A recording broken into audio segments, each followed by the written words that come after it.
ಗೋವು ಮನುಷ್ಯರ ಮಾತೆ ಅನ್ನೋದು ತಪ್ಪ, ಸರಿನಾ?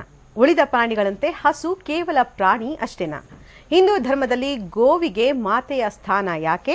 ಗೋವಿನಲ್ಲಿ ಮಾತ್ರ ಜನರು ಪೂಜಿಸುವಂತ ದೇವರಿದಾನ? ಇದುವೇ ಹೊತ್ತಿನ ವಿಶೇಷ ಕಾರ್ಯಕ್ರಮ ಗೋವು ಮಾತೆನಾ.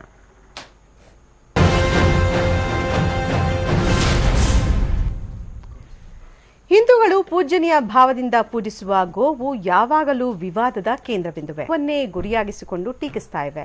ಈಗ ಸುಪ್ರೀಂ ಕೋರ್ಟ್ ನಿವೃತ್ತ ನ್ಯಾಯಮೂರ್ತಿಯವರ ಗೋವಿನ ಕುರಿತ ಟ್ವೀಟ್ ದೇಶಾದ್ಯಂತ ವಿವಾದ ಎಬ್ಬಿಸಿದೆ.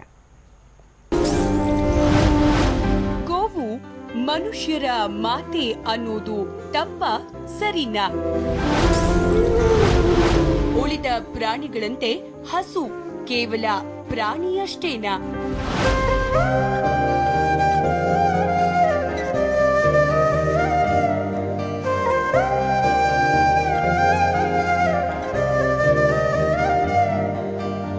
ಹೌದು, ಗೋವಿಗೆ ಹಿಂದೂ ಧರ್ಮದಲ್ಲಿ ಮಾತೆ ಅನ್ನೋ ಸ್ಥಾನವಿದೆ. ಗೋವಿನಲ್ಲಿ ಮುಕ್ಕೋಟಿ ದೇವರು ನೆಲೆಸಿದ್ದಾರೆ ಅಂತಲೇ ವೇದ ಪುರಾಣಗಳಲ್ಲಿದೆ. ಹೀಗಾಗಿ ಗೋವಿಗೆ ಮಾತೆಯ ಸ್ಥಾನವನ್ನ ನೀಡಲಾಗಿದೆ. ಇಂದಿಗೂ ಕೂಡ ದೇಶದ ನಾನಾ ಭಾಗಗಳಲ್ಲಿ ಗೋವನ್ನ ದೇವರ ರೂಪ ಅಂತಲೇ ಭಾವಿಸಲಾಗಿದೆ.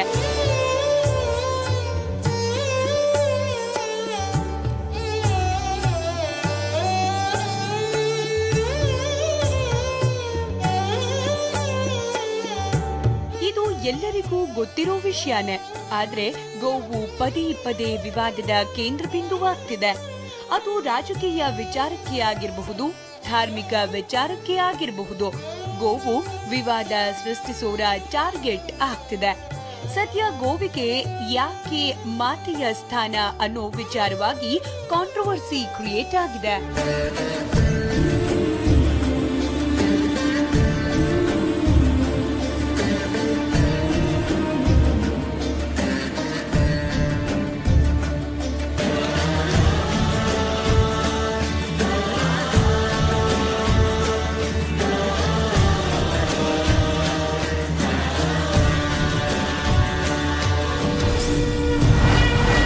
ಮಾರ್ಕಂಡೇಯ ಖರ್ಚು ಅವರಿಂದ ವಿವಾದಿತ ಟ್ವೀಟ್.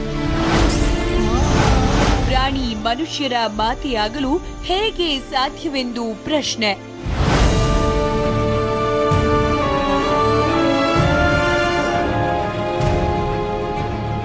ಸದಾ ಒಂದಿಲ್ಲೊಂದು ಹೇಳಿಕೆ ನೀಡಿ ವಿವಾದದ ಕೇಂದ್ರ ಬಿಂದುವಾಗಿರುವ ಸುಪ್ರೀಂ ಕೋರ್ಟ್ ನಿವೃತ್ತ ನ್ಯಾಯಮೂರ್ತಿ ಮಾರ್ಕಂಡೇಯ ಖರ್ಚು ಗೋವಿನ ಬಗ್ಗೆ ಟ್ವೀಟ್ ಮಾಡಿದ್ದಾರೆ. ಗೋವು ಇತರೆ ಪ್ರಾಣಿಗಳಂತೆ ಒಂದು ಪ್ರಾಣಿ. ಗೋವಿಗೆ ಏಕೆ ಮಾತೆಯ ಸ್ಥಾನ? ಗೋವು ಮನುಷ್ಯರ ಮಾತೆಯಾಗಲು ಹೇಗೆ ಸಾಧ್ಯ ಅಂತ ಟ್ವೀಟ್ ಮಾಡಿದ್ದಾರೆ.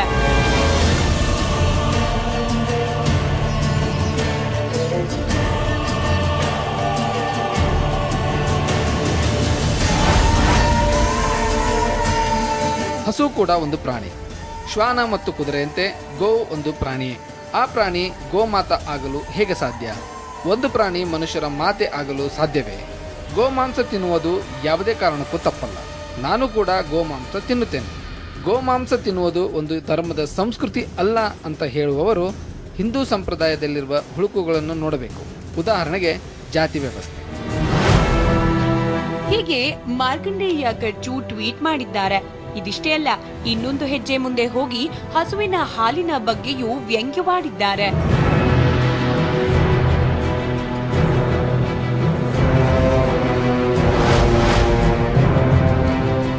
ಹಸುವಿನ ಹಾಲು ಕುಡಿಯೋದ್ರಿಂದ ಹಸುವನ್ನ ಮಾತೆ ಎಂದು ಕರೆಯುತ್ತೇವೆ. ಆದರೆ ನಾವು ಮೇಕೆ ಹಾಲು, ಎಮ್ಮೆ, ಒಂಟೆ, ಕಾಡೆಮ್ಮೆ ಹಾಲನ್ನು ಕೂಡ ಸೇವಿಸುತ್ತೇವೆ. ಹಾಗಾದ್ರೆ ಈ ಪ್ರಾಣಿಗಳು ಕೂಡ ಮಾತೆಯರ? ಪೂಜಿಸಬೇಕಾ ಅಥವಾ ವಧೆ ಮಾಡಬೇಕಾ? ಹೀಗೆ ಮಾರ್ಕಂಡೇಯ ಖರ್ಚು ಅವರು ಗೋವಿನ ಬಗ್ಗೆ ವಿವಾದಾತ್ಮಕ ಟ್ವೀಟ್ ಮಾಡಿದ್ದಾರೆ. ಇವರ ಟ್ವೀಟ್ ಬಗ್ಗೆ ಹಲವರು ಆಕ್ರೋಶ ವ್ಯಕ್ತಪಡಿಸುತ್ತಿದ್ದಾರೆ, ಖಾರವಾಗಿ ಪ್ರತಿಕ್ರಿಯಿಸಿದ್ದಾರೆ. ಮತ್ತೊಂದೆಡೆ ಎನ್ಸಿಪಿ ಮುಖ್ಯಸ್ಥ ಶರದ್ ಪವಾರ್ ಗೋವಧೆ ನಿಷೇಧದ ಬಗ್ಗೆ ನೀಡಿರುವ ಹೇಳಿಕೆಗೂ ಪರ ವಿರೋಧ ವ್ಯಕ್ತವಾಗ್ತಿದೆ. ಏಪ್ರಿಲ್ 12ರಂದು ತಮ್ಮ ಆಟೋಬಯೋಗ್ರಫಿ ಪುಸ್ತಕ ಬಿಡುಗಡೆ ಸಂದರ್ಭದಲ್ಲಿ ಮಾತನಾಡಿದ ಶರದ್ ಪವಾರ್, ಸಾವರ್ಕರ್ ಹೇಳಿಕೆ ಪ್ರಸ್ತಾಪಿಸಿ ಗೋವಧೆ ನಿಷೇಧ ಹೇರಬೇಕು ಎಂಬ ಆರ್ಎಸ್ಎಸ್ ನೀತಿಗೆ ವಿರೋಧ ವ್ಯಕ್ತಪಡಿಸಿದ್ರು.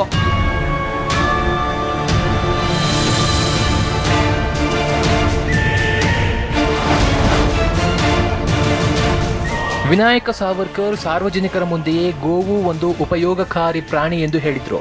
ಅವರು ಗೋವು ಉಪಯೋಗಕಾರಿಯಲ್ಲದ ಹಾಗೂ ರೈತರಿಗೆ ಹೊರೆಯಾದ ಸಂದರ್ಭದಲ್ಲಿ ಅವನು ಅಥವಾ ಅವಳು ವಧೆ ಮಾಡಿ ಅದರ ಮಾಂಸ ಸೇವಿಸುವುದನ್ನ ಟೀಕಿಸೋದಿಲ್ಲ ಅಂತ ಹೇಳಿದ್ರು. ನಾವು ಸಾವರ್ಕರ್ ಅವರ ಚಿಂತನೆಯನ್ನ ಅಲ್ಲಗಳೆಯಬಾರದು. ಮಾರ್ಕಂಡೇಯ ಖರ್ಚು ಟ್ವೀಟ್ ಹಾಗೂ ಶರದ್ ಪವಾರ್ ಹೇಳಿಕೆ ಬಗ್ಗೆ ಪರ ವಿರೋಧ ಹೇಳಿಕೆಗಳು ಕೇಳಿ ಬರ್ತಿದೆ. ಸದ್ಯ ಗೋವು ಮಾತೇನಾ ಅಥವಾ ಕೇವಲ ಪಶುನಾ ಅನ್ನೋ ವಿಚಾರ ಚರ್ಚೆಗೆ ಗ್ರಾಸವಾಗಿದೆ.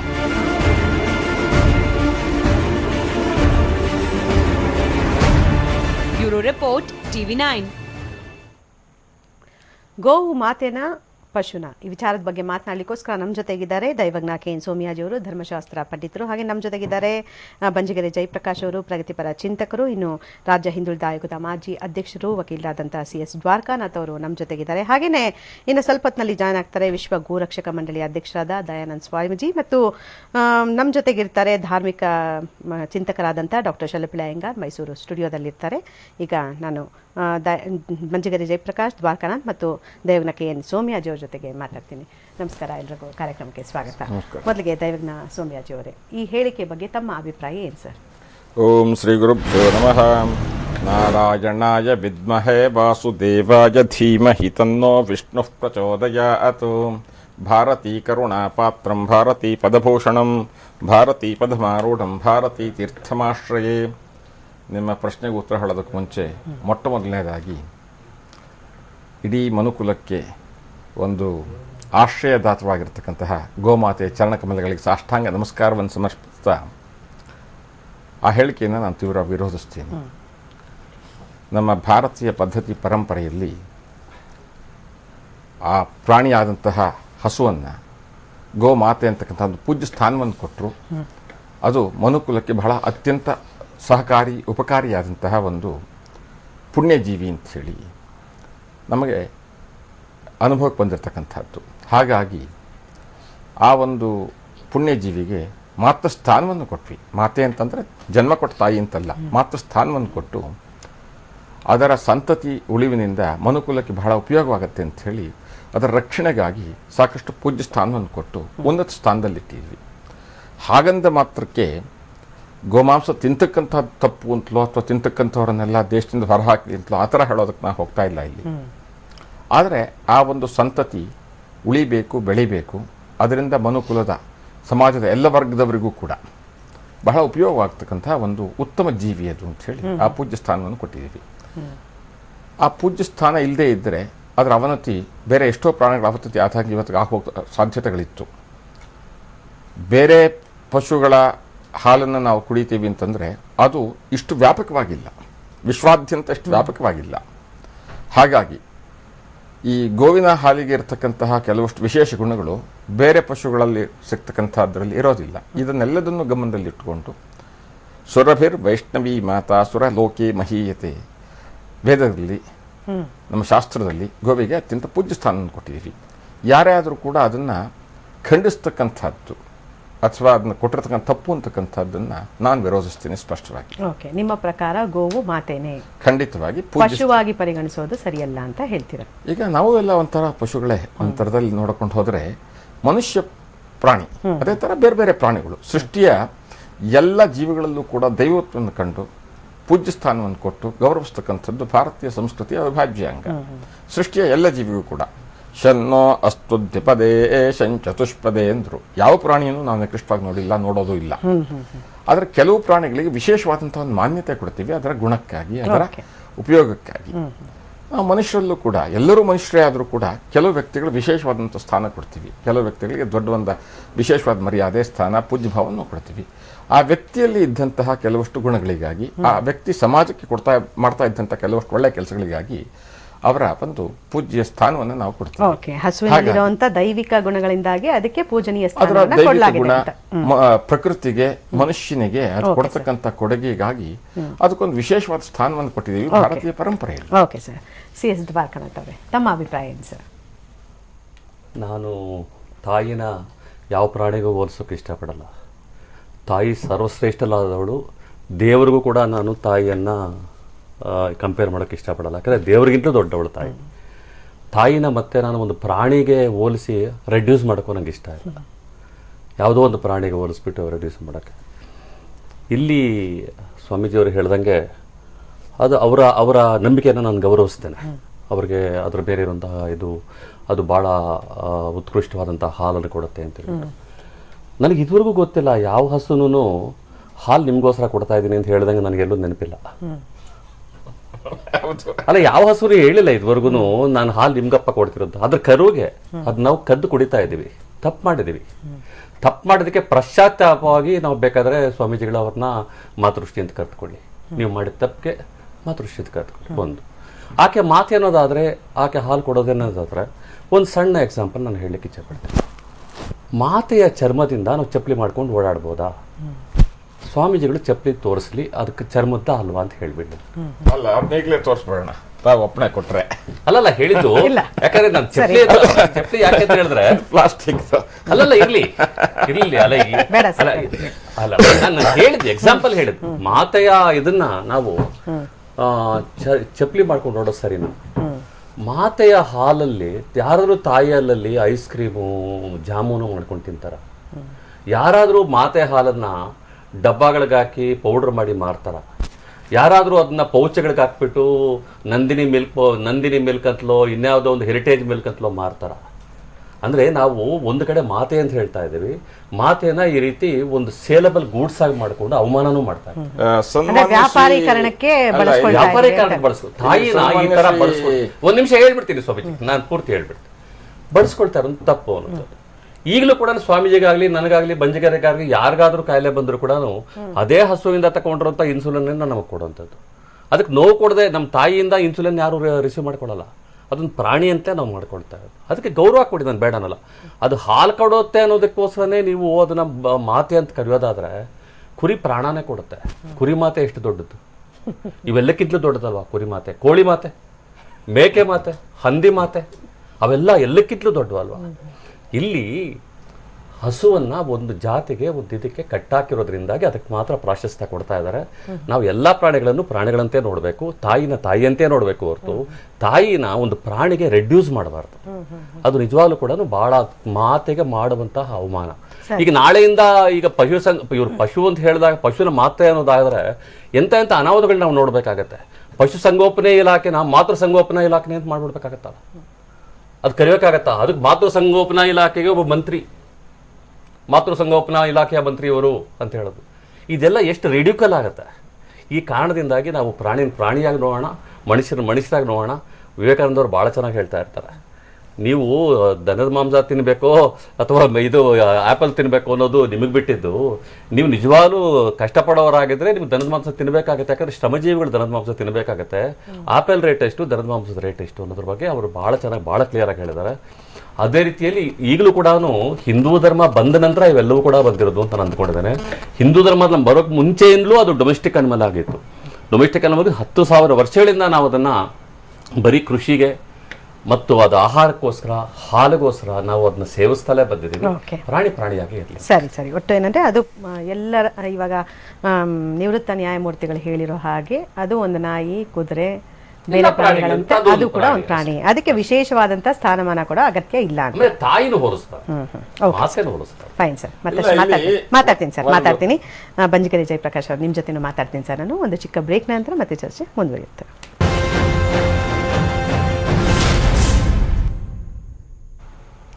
ಗೋ ಮಾತಿನ ಪಶುನ ವಿಶೇಷ ಕಾರ್ಯಕ್ರಮಕ್ಕೆ ಮತ್ತೊಮ್ಮೆ ಸ್ವಾಗತ. ನಮ್ಮ ಜೊತೆಗೆ ಜಾಯಿನ್ ಆಗಿದ್ದಾರೆ KSOUನ ಪುರಾತತ್ವ ಶಾಸ್ತ್ರ ವಿಭಾಗದ ಪ್ರಾಚೀನ ಇತಿಹಾಸ ವಿಭಾಗದ ಮುಖ್ಯಸ್ಥರಾದ ಡಾಕ್ಟರ್ ಶಲಪಿಳ್ಳ ಅಯ್ಯಂಗಾರ್, ಮೈಸೂರು ಸ್ಟುಡಿಯೋದಿಂದ ಮಾತಾಡ್ತಾರೆ.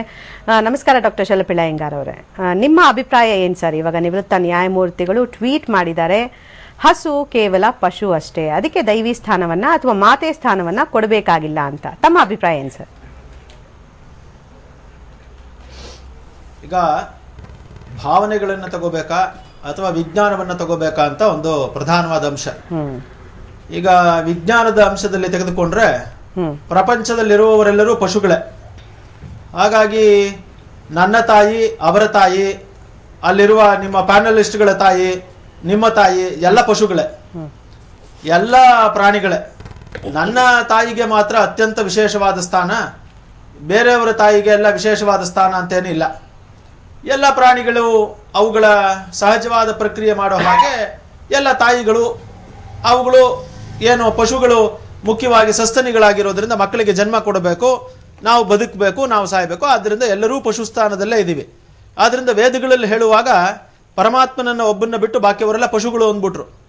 ಅದಕ್ಕೆ ಮಂತ್ರಿಗಳಲ್ಲೇ ಬರುವಾಗ ಪಶೂನ್ ಪಾಹಿ ಅಂತ ರುದ್ರ ಪಶೂನ್ ಪಾಹಿ ಅಂತ ಪರಮಾತ್ಮ ಎಲ್ಲ ಪಶುಗಳನ್ನು ಕಾಪಾಡಲಿ ಅಂತ ನಮ್ಮನ್ನು ಪಶು ಅಂತಾನೆ ಹೇಳಿದ್ರು. ಹಾಗಾಗಿ ನೀವು ವೈಜ್ಞಾನಿಕವಾಗಿ ತಗೊಳ್ಳೋದಾದ್ರೆ ನಮ್ಮ ವೈಜ್ಞಾನಿಕ ವೇದದ ಚಿಂತನೆಯ ಪ್ರಕಾರ ನಾವೆಲ್ಲ ಪಶುಗಳೇ. ಅದಕ್ಕೇನು ವಿಶೇಷವಾದ ಮಹತ್ವವನ್ನು ಕೊಡೋ ಅವಶ್ಯಕತೆನೇ ಇಲ್ಲ. ಆದ್ರೆ ಭಾರತೀಯ ಪರಂಪರೆ ಮತ್ತು ಮಾನಸಿಕ ಅಭಿಪ್ರಾಯಗಳನ್ನು ತೆಗೆದುಕೊಂಡ್ರೆ ನನ್ನ ತಾಯಿಗೆ ಸಮಾನವಾದವರು ಯಾರೂ ಇಲ್ಲ. ದೇವರಿಗಿಂತ ಒಂದು ಕೈ ನನ್ನ ತಾಯಿ ಹೆಚ್ಚು ಅಂತ ನಾವು ಭಾವನೆಗಳನ್ನು ಮಾಡ್ತೀವಿ. ಇವಾಗ ನನಗೆ ಪ್ರಧಾನವಾಗಿ ದೇವತಾರಾಧನೆ ಮುಖ್ಯವೇ ಅಥವಾ ನನ್ನ ತಂದೆ ತಾಯಿಯ ಆರಾಧನೆ ಮುಖ್ಯವೇ ಅಂದ್ರೆ ನನ್ನ ತಂದೆ ತಾಯಿಯ ಆರಾಧನೆಯೇ ಮುಖ್ಯ. ಆದ್ರಿಂದ ಮಾತೃದೇವೋಭವ ಪಿತೃದೇವೋಭವ ಅಂತ ಹೇಳಿ ಆ ಪರಮಾತ್ಮನ ಸಮಾನವಾಗಿರೋರು ತಂದೆ ತಾಯಿಗಳು ಅಂತ ವೇದಗಳು ಹೇಳ್ಬಿಡ್ತು. ಹಾಗಿದ್ರೆ ಹಸುಗೆ ನೀವು ಗಾವೋ ವಿಶ್ವಸ್ಯ ಮಾತರಹ ಅಂತ ವೇದ ಹೇಳ್ತು. ಹಸು ಗಾವಾಹ ಅಂದ್ರೆ ಹಸುಗಳು ಪ್ರಪಂಚಕ್ಕೆ ತಾಯಿ ಅಂತೆ ಅಂತ ಹೇಳ್ತು. ಹಾಗಿದ್ರೆ ತಾಯಿ ಯಾಕಾದ್ಲವಳು? ಹಸುವಿನ ತಾಯಿ ಅಂತಂದ್ರೆ ಏನು? ತಾಯಿಗೆ ಹೋಲ್ಸ್ಬಿಟ್ವೆ ನಾವೆಲ್ಲ. ತಾಯಿ ಮತ್ತು ಪ್ರಾಣಿ ಎರಡಕ್ಕೂ ಹೋಲ್ಸ್ಬಿಟ್ವೆ. ಆದ್ರಿಂದ ನನ್ನ ತಾಯಿಯನ್ನ ನಾನು ಪ್ರಾಣಿಗೆ ಹೋಲ್ಸೋದು ಸರಿಯೇ ಅಂತ ಪ್ರಶ್ನೆ ಕೇಳಿದ್ರೆ ಸ್ವಾಮಿ ಅದಲ್ಲ.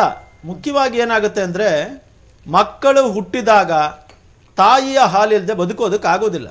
ಮಕ್ಕಳಿಗೆ ಪ್ರಧಾನವಾದ ಆಹಾರವೇ ತಾಯಿಯ ಹಾಲು. ತಾಯಿಯ ಹಾಲು ಇಲ್ಲದೆ ಇದ್ರೆ ತಕ್ಷಣವೇ ಮಕ್ಕಳು ಸಾವನ್ನ ಅಪ್ತವೆ. ಇದು ಎಲ್ಲರಿಗೂ ಗೊತ್ತಿರುವಂತಹದ್ದು. ತಾಯಿಯ ಹಾಲಿನಲ್ಲಿ ಪೌಷ್ಟಿಕಾಂಶ ಕಡಿಮೆ ಇದ್ರೆ ಆ ಹುಟ್ಟಿದ ಮಕ್ಕಳಿಗೂ ಕೂಡ ಪೌಷ್ಟಿಕಾಂಶ ಕಡಿಮೆಯಾಗಿ ಅವ್ರಿಗೆ ಆರೋಗ್ಯದ ಸಮಸ್ಯೆ ಬರ್ತದೆ, ಅಥವಾ ತಾಯಿಯ ಹಾಲು ಸಾಕಾಗದೆ ಹೋದ್ರೆ ತಕ್ಷಣವೇ ಮಗು ಸಾಯ್ತದೆ ಅನ್ನೋದು ಯುನಿಸೆಫ್ ವರದಿಯಿಂದ ವಿಜ್ಞಾನದಿಂದ ಪ್ರೂವ್ ಆಗಿರೋ ವಿಚಾರ. ಹಾಗಿದ್ದ ಮೇಲೆ ಈ ತಾಯಿಯ ಹಾಲು ಒಂದು ವೇಳೆ ದೊರಕದೇ ಇದ್ದಾಗ ತಾಯಿಯ ಹಾಲಿಗೆ ಪರ್ಯಾಯವಾಗಿ ಯಾವ ಹಾಲನ್ನು ನಾವು ಬಳಸಬಹುದು ಅಂತ ನಾವು ವೈಜ್ಞಾನಿಕವಾಗಿ ಚರ್ಚೆ ಮಾಡಿದಾಗಲೂ ಕೂಡ ಅಷ್ಟವಿಧವಾದಂತಹ ಹಾಲನ್ನ ಶಾಸ್ತ್ರಗಳಲ್ಲಿ ಹೇಳಿದ್ದಾರೆ. ಆ ಅಷ್ಟವಿಧವಾದಂತಹ ಆಯುರ್ವೇದದ ಹಾಲುಗಳಲ್ಲಿ ನಾವು ಕುರಿಯ ಹಾಲು, ಎಮ್ಮೆಯ ಹಾಲು, ಅದೇ ರೀತಿ ಕತ್ತೆಯ ಹಾಲು, ಕುದುರೆಯ ಹಾಲು, ಈ ರೀತಿಯಾದಂಥ 8 ವಿಧವಾದ ಹಾಲುಗಳನ್ನು ಹೇಳುವಾಗ ನಮ್ಮ ದೇಶಿ ತಳಿಗಳ ಹಾಲನ್ನ ಯಾವುದೇ ಅಲರ್ಜಿಟಿಕ್ ಇಲ್ಲದೆ ಚಿಕ್ಕ ಮಗುವಿಗೂ ಕೂಡ ತಾಯಿಯ ಹಾಲಷ್ಟೇ ಪವಿತ್ರವಾಗಿ ಅಂದ್ರೆ ತಾಯಿ ಹಾಲಿಗೆ ಸಮಾನವಾಗಿ ಡೈಜೆಷನ್ ಮಾಡಿಕೊಂಡು ಮಕ್ಕಳು ಬದುಕುತ್ತವೆ. ಆದ್ರಿಂದ ಒಂದು ವೇಳೆ ತಾಯಿಯ ಹಾಲು ದೊರಕದೇ ಇದ್ದಾಗಲೂ ಕೂಡ ತಾಯಿ ಹಾಲಿಗೆ ಸಮಾನವಾಗಿರೋದ ಪಶುವಿನ ಹಾಲಾಗಿರೋದ್ರಿಂದ ಅಂದ್ರೆ ಹಸುವಿನ ಹಾಲಾಗಿದ್ದರಿಂದ ಹಸುವನ್ನ ತಾಯಿಗೆ ಸಮಾನ ಅಂತಂದ್ರು ಒಂದು ಲೆಕ್ಕಾಚಾರ. ಎರಡನೇ ಲೆಕ್ಕಾಚಾರದ ಪ್ರಕಾರ ಈ ಹಸುವಿನ ಪಂಚಗವ್ಯಗಳು ನಮಗೆ ಸಮಸ್ತ ರೋಗಗಳನ್ನು ಬಂದಾಗಲೂ ಕೂಡ ನಮ್ಮ ಶರೀರವನ್ನು ರಕ್ಷಿಸುವಷ್ಟು ಅದರಲ್ಲಿ ಔಷಧೀಯ ಗುಣಗಳಿರೋದ್ರಿಂದ ಔಷಧಗಳಿಂದ ಕಾಪಾಡುವ ಶಕ್ತಿ ಇರೋದು ತಾಯಿಗೆ ಮಾತ್ರ. ನಮ್ಮನ್ನ ಕಾಪಾಡಬೇಕು, ನಾವು ಬದುಕಬೇಕು, ನಾವು ಸುಖವಾಗಿ ಬದುಕಬೇಕು ಅಂತ ಬಯಸೋದು ತಾಯಿ. ಆದ್ರಿಂದ ತಾಯಿಯಷ್ಟೇ ಪವಿತ್ರವಾಗಿ ಈ ಔಷಧಗಳು ನಮ್ಮನ್ನ ಕಾಪಾಡೋದ್ರಿಂದ ಅವಳನ್ನ ತಾಯಿ, ಹಸುವಿನ ತಾಯಿ ಅಂತಂದ್ವಿ. ಇನ್ನು ಹೆಚ್ಚಾಗಿ ಅದಲ್ದೇನೆ ಏನು ನೈಸರ್ಗಿಕವಾದ ಕೃಷಿಯಲ್ಲಿ ನಮ್ಮ ಸಹನ ಜೀವನದಲ್ಲಿ ಅವು ಹಸುಗಳು ಮಾಡುವಂತಹ ಉಪಕಾರಗಳು ಬಹಳ ಜಾಸ್ತಿ. ಆದ್ರಿಂದ ಇವೆಲ್ಲವನ್ನೂ ಇಟ್ಟು ಸಮಗ್ರವಾಗಿ ಹಸುವನ್ನ ತಾಯಿ ಅಂತಂದ್ರು. ಇದರಲ್ಲಿ ಅಬ್ಜೆಕ್ಷನ್ ಇದ್ರೆ ಯಾರು ಬೇಕಾದ್ರೂ ಹೇಳಿ. ಓಕೆ, ಬಂಜಿಗೆರೆ ಜಯಪ್ರಕಾಶ್ ಅವರೇ ತಮ್ಮ ಅಭಿಪ್ರಾಯ ಏನು ಸರ್? ಇದರಲ್ಲಿ ಎರಡು ಮೂರು ವಿಷಯಗಳಿದ್ದಾವೆ. ಮೊದಲನೇದು ಇವರು ಭಾರತೀಯ ಸಂಸ್ಕೃತಿಯಲ್ಲಿ ಅಂತ ಹೇಳಿದರು. ಭಾರತೀಯ ಸಂಸ್ಕೃತಿ ಅಂತ ಅವರು ಹೇಳಿದರೆ ವೇದಗಳ ಕಾಲದಲ್ಲಿ ಅಂದರೆ ಆ ಸಮಯದಲ್ಲಿ ಬೇರೆ ಯಾವುದೋ ಒಂದು ಕಡೆಯಿಂದಲೋ ಅಥವಾ ಇನ್ನೊಂದು ಭಾಗದಿಂದಲೋ ಬಂದಂತಹ ಪಶುಪಾಲಕರು ಬಂದ ಕಾಲದ್ದು ಹೇಳ್ತಿದ್ದಾರೆ. ಇವರು ಭಾರತೀಯ ಸಂಸ್ಕೃತಿ ಅನ್ಬೇಕಾದ್ರೆ ಜಮ್ಮು ಕಾಶ್ಮೀರನ್ನು ಒಳಗೊಂಡಿದ್ದಾರೆ, ನಾಗಾಲ್ಯಾಂಡ್, ಅರುಣಾಚಲ ಪ್ರದೇಶ, ಹಿಮಾಚಲ ಪ್ರದೇಶಗಳನ್ನು ಒಳಗೊಂಡು ಹೇಳ್ತಿದ್ದಾರೆ. ಮತ್ತು ಭಾರತದ ಬಹುಸಂಖ್ಯಾತರಾಗಿರುವಂತಹ ದನದ ಮಾಂಸವನ್ನು ತಿನ್ನುವಂತಹ ದಲಿತರನ್ನು ಒಳಗೊಂಡು ಭಾರತೀಯ ಸಂಸ್ಕೃತಿ ಅಂತಿದ್ದಾರೆ. ಅಥವಾ ಇವ್ರದ್ದು ಬೇರೆದೇ ಒಂದು ಭಾರತ ಇದೆಯಾ ಒಂದು. ಎರಡನೇದು, ನಾವು ವಿಜ್ಞಾನದ ಮಾತಾಡ್ತಾ ಇತಿಹಾಸದ ಮಾತಾಡ್ತಾ ನಾವು ಸುಳ್ಳುಗಳನ್ನು ಭಾಳ ಭಾವುಕವಾಗಿ ಏನೇನೂ ಮಾತಾಡಬಾರ್ದು. ಪ್ರಪಂಚದಲ್ಲಿ ಒಂಟೆ ಹಾಲು ಕೂಡ ಹಸುವಿನ ಹಾಲಷ್ಟೇ ಶ್ರೇಷ್ಠ ಅಂತ ಹೇಳಿ ಅದನ್ನು ತಿಂದು ಕುಡಿದು ಬದುಕಿರುವ ಜನಾಂಗಗಳು ಈಗಲೂ ಇದೆ, ನಂತರವೂ ಇದೆ. ಹಸುವಿನ ಹಾಲಿಗಿಂತ ಕತ್ತೆ ಹಾಲು ಶ್ರೇಷ್ಠ ಅಂತ ನಾವೆಲ್ಲ ಹುಟ್ಟಿದಾಗ ನಮಗೆ ರೋಗ ನಿರೋಧಕ ಶಕ್ತಿ ಬರಲಿ ಅಂತ ನಮಗೆ ಕತ್ತೆ ಹಾಲು ಕುಡಿಸಿದ್ದಿದೆ.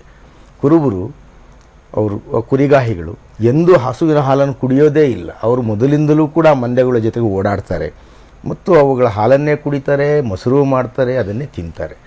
ಇನ್ನೊಂದು ಭಾಳ ಮುಖ್ಯವಾಗಿ ನೀವು ಗಮನಿಸಬೇಕಾಗಿರೋದು, ಯಾವ ಪ್ರಾಣಿಯನ್ನು ಕೂಡ ಮನುಷ್ಯ ತನ್ನ ಮೋಜಿಗಾಗಿ ಸಾಕಲಿಲ್ಲ. ಆರಂಭದಲ್ಲಿ ಅವನು ಗೋವನ್ನು ಸಾಕಿದ್ರೂ ಕೂಡ ಆಹಾರಕ್ಕೆ ಸಾಕಿದ್ದ, ಕುರಿಯನ್ನು ಸಾಕಿದ್ರೂ ಆಹಾರಕ್ಕೆ ಸಾಕಿದ್ದ, ಒಂಟೆಯನ್ನು, ಕುದುರೆಯನ್ನು, ಕತ್ತಿ ಏನನ್ನು ಸಾಕಿದ್ರೂ ಕೂಡ ಆರಂಭದ ಪಶುಪಾಲನೆ ಶುರುವಾಗಿದ್ದು ಅವನ ಆಹಾರದ ಪೂರೈಕೆಗೆ ಅದೊಂದು ಏನು ಉಳಿತಾಯದ ಒಂದು ಗಂಟಿನ ರೀತಿಯಲ್ಲಿ ಇದ್ದದ್ದು. ಆದ್ದರಿಂದ ಆ ನಂತರದಲ್ಲಿ ನಮಗೆ ಗೊತ್ತಾಗಿದ್ದು, ಆರ್ಯರಿಗಲ್ಲ, ಯಾರು ಇವರು ಭಾರತೀಯ ಸಂಸ್ಕೃತಿ ಅಂತ ಈಗ ಹೇಳ್ತಿದ್ದಾರೋ ವೇದಗಳು ಗೀದಗಳು ಅಂತ ಹೇಳಿ, ಅವ್ರಿಗೆ ಗೊತ್ತಾಗಿದ್ದಲ್ಲ. ಯಾಕಂದ್ರೆ ಅವರು ಮೊದಲಿಂದಲೂ ಕೂಡ ಹಸುವನ್ನು ಮಾಂಸಕ್ಕೆ ಬಳಸಿದವರು. ನಾವು ದಕ್ಷಿಣ ಭಾರತೀಯರು ಮಾಂಸವನ್ನು, ಅದರಲ್ಲೂ ದನದ ಮಾಂಸವನ್ನು ಪ್ರಧಾನವಾಗಿ ಬಳಸಿದವರಲ್ಲ. ನಾವು ಬಳಸಿದ್ದು ಅದನ್ನು ಹಾಲಿಗೆ ಮತ್ತು ಹೈನಿಗೆ. ಅವ್ರು ಈಗಲೂ ಕೂಡ ಯುರೋಪಿಯನ್ ದೇಶಗಳಲ್ಲಿ, ಇವರ ಜ್ಞಾತಿ ಸಮುದಾಯಗಳಾದ ಯುರೋಪಿಯನ್ ದೇಶಗಳಲ್ಲಿ ಹಾಲನ್ನು ಅವ್ರು ಕುಡಿಯೋದಿಲ್ಲ. ಚೀಸ್ ಮಾಡ್ತಾರೆ, ಗಿಣ್ಣ ಮಾಡ್ತಾರೆ, ಅವರು ಇನ್ನೇನೋ ಮಾಡ್ತಿರ್ತಾರೆ ಹೊರತು ಅವರು ನೇರವಾಗಿ ಹಾಲನ್ನು ಕುಡಿಯೋದಿಲ್ಲ. ನಾವು ಈ ಉಷ್ಣವಲಯದ ಜನ ಮಾತ್ರ ಕೃಷಿಗೆ ಪೂರಕವಾಗಿ ಹಸುಗಳನ್ನು ಬಳಸುತ್ತಾ ಅದರ ಹಾಲನ್ನು ಮತ್ತು ಹೈನನ್ನು ಉಪ ಉತ್ಪನ್ನಗಳನ್ನು ಬಳಸಿದ್ವಿ. ಆದರೆ ಮೂಲತಃ ಭಾರತೀಯ ಸಂಸ್ಕೃತಿ ಅಂತ ವಾದ ಮಾಡ್ತಿರುವ ಇವರೆಲ್ಲರೂ ಕೂಡ ಮೂಲತಃ ಹಸುವನ್ನೇ ತಿಂದವರು. ಆದ್ದರಿಂದ ಮಾತು ಬಂದರೆ ಅವನ್ನ ಮನುಷ್ಯ ಅಂತೀವಿ, ಮಾತು ಬರದೇ ಇರುವ ಜೀವಿಯನ್ನು ಪ್ರಾಣಿ ಅಂತೀವಿ, ಚಲನೆ ಇರದೇ ಇರುವ ಜೀವಿಯನ್ನು ಸಸ್ಯ ಅಂತೀವಿ. ಅವುಗಳನ್ನು ಅಷ್ಟಷ್ಟಕ್ಕೆ ನೋಡಬೇಕು. ಯಾಕಂದರೆ ಭಾರತದಲ್ಲಿ ಮುಕ್ಕಾಲು ಭಾಗ ಜನ ಅದನ್ನೂ ಒಂದು ಪ್ರಾಣಿ ಅಂತ ತಿಳಿದಿದ್ದಾರೆ. ಅದನ್ನು ಕೊಂದು ತಿನ್ನೋದ್ರಲ್ಲಿ ಮೋಜಿದೆ ಅಂತ ನಾನು ಹೇಳ್ತಿಲ್ಲ, ಕೊಂದು ತಿನ್ನಲೇಬೇಕು ಅಂತ ಕೂಡ ನಾನು ಆಗ್ರಹ ಪಡಿಸ್ತಾ ಇಲ್ಲ. ಆದ್ದರಿಂದ ಇವರು ಬರುವುದಕ್ಕೆ ಮೊದಲಿಂದಲೂ ಇವರು ಬಂದ ಮೇಲೂ ಏನೇನು ಆಹಾರ ಪದ್ಧತಿಗಳಿವೆಯೋ ಭಾರತೀಯ ಸಂಸ್ಕೃತಿನಲ್ಲಿ ಎಷ್ಟು ಬಗೆಯ ವಿಧಾನಗಳಿವೆ, ವಿಂಗಡಣೆಗಳಿವೆ, ಜನಾಂಗಗಳಿವೆ. ನಾವು ಒಂದು ಜನಾಂಗವೂ ಅಲ್ಲ, ಒಂದು ಪರಂಪರೆಯೂ ಅಲ್ಲ, ಒಂದು ಧರ್ಮವೂ ಅಲ್ಲ, ಒಂದು ಸಂಸ್ಕೃತಿಯೂ ಅಲ್ಲ. ಇದೆಲ್ಲವನ್ನು ನೇರವಾಗಿ ನೀವು ಮಾತ್ರ ಬರೆದಿರೋ 4 ವೇದಗಳ ಅನುಸಾರವಾಗಿ ನೀವು ಹೇಳ್ತೀರಾ ಅಂತ ಹೇಳಿದರೆ, ಭಾರತೀಯ ಧರ್ಮ ಅಂತ ನೀವು ಕರೆಯೋದ್ರಲ್ಲಿ 5 ಮುಖ್ಯವಾಗಿರುವುದಿದೆ. ಅದರಲ್ಲಿ 5ನೇದು ಈ ವೇದ ಬ್ರಾಹ್ಮಣ ಶಾಸ್ತ್ರಗಳು. ಮೊದಲನೇ ನಿಸರ್ಗಾರಾಧಕರಿದ್ದಾರೆ, ಬುಡಕಟ್ಟು ಧರ್ಮಗಳವರಿದ್ದಾರೆ, ಭಕ್ತಿಪಂಥೀಯರಿದ್ದಾರೆ ಮತ್ತು ಈ ಸನ್ಯಾಸಿ ಮತ್ತು ವಿರಕ್ತಿ ಪಂಥದವರು ಇದ್ದಾರೆ. ಇವ್ಯಾವುದಕ್ಕೂ ಕೂಡ ವೇದಗಳಿಗೆ ಸಂಬಂಧ ಇದ್ದಾರೆ. ಅವರು ಋಷಿ ಧರ್ಮದವರು, ಮದುವೆಯಾಗಿ ಮಕ್ಕಳನ್ನು ಮಾಡ್ತಾ ಗುರುಕುಲಗಳನ್ನು ಕಟ್ಟಿದವರು. ಈಗ ಇವರು ಭಾರತೀಯ ಸಂಸ್ಕೃತಿ ಅಂತ ಹೇಳ್ತಿರೋದು 5ರಲ್ಲಿ ಯಾವುದನ್ನು 4 ಬಹುಮತವ, 5ನೇದು ಒಂದೇ ಬಹುಮತವ. ಅದರಿಂದ ಇದು ನಾವು ಕುತರ್ಕಗಳನ್ನು ಮಾಡುವ ಮುಖಾಂತರವಾಗಿ, ಏನೋ ಭಾವನಾತ್ಮಕವಾಗಿ ಜನಗಳಿಗೆ ಏನನ್ನು ಹೇಳುವ ಮುಖಾಂತರವಾಗಿ ಕಪ್ಪನ್ನು ಬಿಳಿಯೋ ಬಿಳಿಯನ್ನು ಕಪ್ಪು ಮಾಡಬಾರದು. ಇದು ಭಾರತೀಯ ಪರಂಪರೆಗೆ ಮಾಡುವ ಅವಮಾನ. ಓಕೆ ಸರ್, ಮಾತಾಡೋಣ. ಹೇಳಿ ಸರ್, ಖಂಡಿತ ಹೇಳಿ ಸರ್. ನೋಡಿ, ನಿಮ್ಮ ಪ್ರಕಾರ ಭಾರತ ಅಂತಂದ್ರೆ ಯಾವುದು ಅನ್ನುವಂತ ನೀವು ಕಂಡುಕೊಂಡಿರುವಂತಹ ಭಾರತನ, ಅಥವಾ ಅವ್ರು ಹೇಳಿದ್ರ 5 ಅಂಶಗಳು, ಅದರಲ್ಲಿ ಯಾವ ಭಾರತ ಅನ್ನುವಂತ ವಿಚಾರವನ್ನ ಕೇಳ್ತಾ ಇದ್ದಾರೆ ಸರ್. ತುಂಬಾ ಮುಖ್ಯವಾಗಿ ಅವರ ಪ್ರಶ್ನೆ ತುಂಬಾ ಸರಿಯಾಗಿದೆ. ಯಾಕೆಂದ್ರೆ ಅವರು ಸುಲಭವಾಗಿ ಹೇಳ್ಬಿಟ್ರು, ನಾನು ಹೇಳ್ತಾ ಇರೋದು ಬೇರೆ ಕಪೋಲ ಕಲ್ಪಿತವಾದದ್ದು ಅಥವಾ ನಾನು ಭಾವನಾತ್ಮಕವಾಗಿ ಹೇಳ್ಬಿಟ್ಟೆ ಅಂತ ಹೇಳಿದ್ರು. ನನಗೆ ಇತಿಹಾಸದ ಒಬ್ಬ ವಿದ್ಯಾರ್ಥಿಯಾಗಿ ನಮ್ಮ ಇತಿಹಾಸ ಆರಂಭ ಆಗೋದು ಮೊದಲಿಗೆ ಸಿಂಧೂ ಬಯಲಿನ ನಾಗರಿಕತೆಯ ಮೂಲಕ. ಅದಕ್ಕೆ ಮುಂಚೆ ನಮ್ಮಲ್ಲಿ ಪ್ರಾಚೀನ ನಾಗರಿಕ ಸಂಸ್ಕೃತಿಗಳಿದ್ವು. ಪ್ರಾಚೀನ ಮಾನವ ಒಂದು ಕಾಡಿನಲ್ಲಿ ನಾಗರಿಕತೆಯಲ್ಲಿ ಹಸುವನ್ನು ತಗೊಳ್ಳೋದು ಇತಿಹಾಸವನ್ನ ಆರಂಭ ಅಂತ ಕೇಳಿದ್ರೆ ನಮಗೆ ಸಿಂಧೂ ನದಿಯ ನಾಗರಿಕತೆಯ ಮೂಲಕ. ಅಲ್ಲಿ ಹಸುಗಳನ್ನ ಎತ್ತುಗಳನ್ನ ಪೂಜೆ ಮಾಡ್ತಾ ಇದ್ದಿದ್ದು ಅಲ್ಲಿ ಇದೆ. ಹೋರಿಗಳನ್ನ ಪೂಜೆ ಮಾಡ್ತಿದ್ದಿದೆ. ಒಂದು ಹೋರಿಗಳನ್ನ ಪೂಜೆ ಮಾಡ್ತಾ ಇದ್ದಂತದಿದೆ. ಆಗ ಹೋರಿಗಳನ್ನ ಪೂಜೆ ಮಾಡ್ತಿದ್ದಿದೆ. ಆಗ ದುಬ್ಬದ ಗೂಳಿಗಳನ್ನ ಪೂಜೆ ಮಾಡ್ತಾ ಇದ್ದಿದ್ದು ಯಾಕೆ ಪೂಜೆ ಮಾಡ್ತಾ ಇದ್ರು? ಮಾತೆಯನ್ನ ಬಿಟ್ಟು ಪೂಜೆ ಮಾಡುವ ವಸ್ತುವನ್ನ ವಧಾರ್ಹವಾಗಿ ಉಪಯೋಗಿಸ್ತಿದ್ರೆ. ಹಲೋ, ಮಾತೆಯನ್ನ ಬಿಟ್ಟು ಹೋರಿಯನ್ನ ಯಾಕೆ ಪೂಜೆ ಮಾಡ್ತಾ ಇದ್ರು ಅನ್ನುವಂತ ಮಾತನ್ನ ಕೇಳ್ತಾ ಇದ್ದಾರೆ.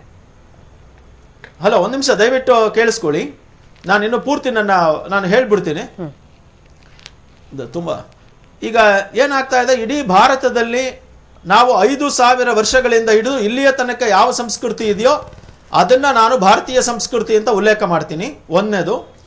2ನೇದು, ದಕ್ಷಿಣ ಆಗ್ನೇಯ ರಾಷ್ಟ್ರಗಳಲ್ಲಿದ್ದಂತಹ ಏನು ಕಲ್ಚರ್ ಇದೆಯೋ, ಅಂದ್ರೆ ವಿಯೆಟ್ನಾಂ ಇಂದ ಹಿಡಿದು ಇಂಡೋನೇಷಿಯಾ, ಚಂಪಾ, ಪಾಕಿಸ್ತಾನ, ಇವಾಗ ಸೇರ್ಕೊಂಡಿರೋದು ಅಫ್ಘಾನಿಸ್ತಾನ, ಕಾಶ್ಮೀರ ಮತ್ತು ಜಮ್ಮು ಮತ್ತು ನಾಗಾಲ್ಯಾಂಡ್ ಹಿಮಾಚಲ ಪ್ರದೇಶ ಮತ್ತು ಅರುಣಾಚಲ ಪ್ರದೇಶ, ಈ ಎಲ್ಲ ದಕ್ಷಿಣ ಭಾರತ ಇಷ್ಟನ್ನು ಸೇರಿ ನಾನು ಭಾರತ ಅನ್ನುವ ಪರಿಕಲ್ಪನೆಯಲ್ಲಿ ಉಪಯೋಗಿಸ್ತಾ ಇದ್ದೀನಿ. ಯಾಕೆಂದ್ರೆ ಇತಿಹಾಸ 5000 ವರ್ಷಗಳ ಹಿಂದೆ ಆರಂಭವಾದಾಗ ನಾನು ಹೇಳ್ತಾ ಇರೋ ಐತಿಹಾಸಿಕ ಕಾಲದಲ್ಲಿಯೂ ಕೂಡ ನಾಗಾ ಬ್ರಾಹ್ಮಣರಿಗೆ ಮತ್ತು ಕಾಶ್ಮೀರಿ ಬ್ರಾಹ್ಮಣರಿಗೆ ಗೋಮಾಂಸವನ್ನು ತಿನ್ನುವುದು ನಿಷೇಧವಲ್ಲ. ಎಲ್ಲವನ್ನ ಕೂಡ ಈಗಲೂ ನಾಗಾ ಬ್ರಾಹ್ಮಣರಿಗೆ ಹೇಳ್ಬಿಡ್ತೀನಿ, ನಾಗಾ ಬ್ರಾಹ್ಮಣರಿಗೂ ಕಾಶ್ಮೀರಿ ಬ್ರಾಹ್ಮಣರಿಗೂ ಈಗಲೂ ಕೂಡ ಗೋಮಾಂಸ ನಿಷಿದ್ಧವಲ್ಲ.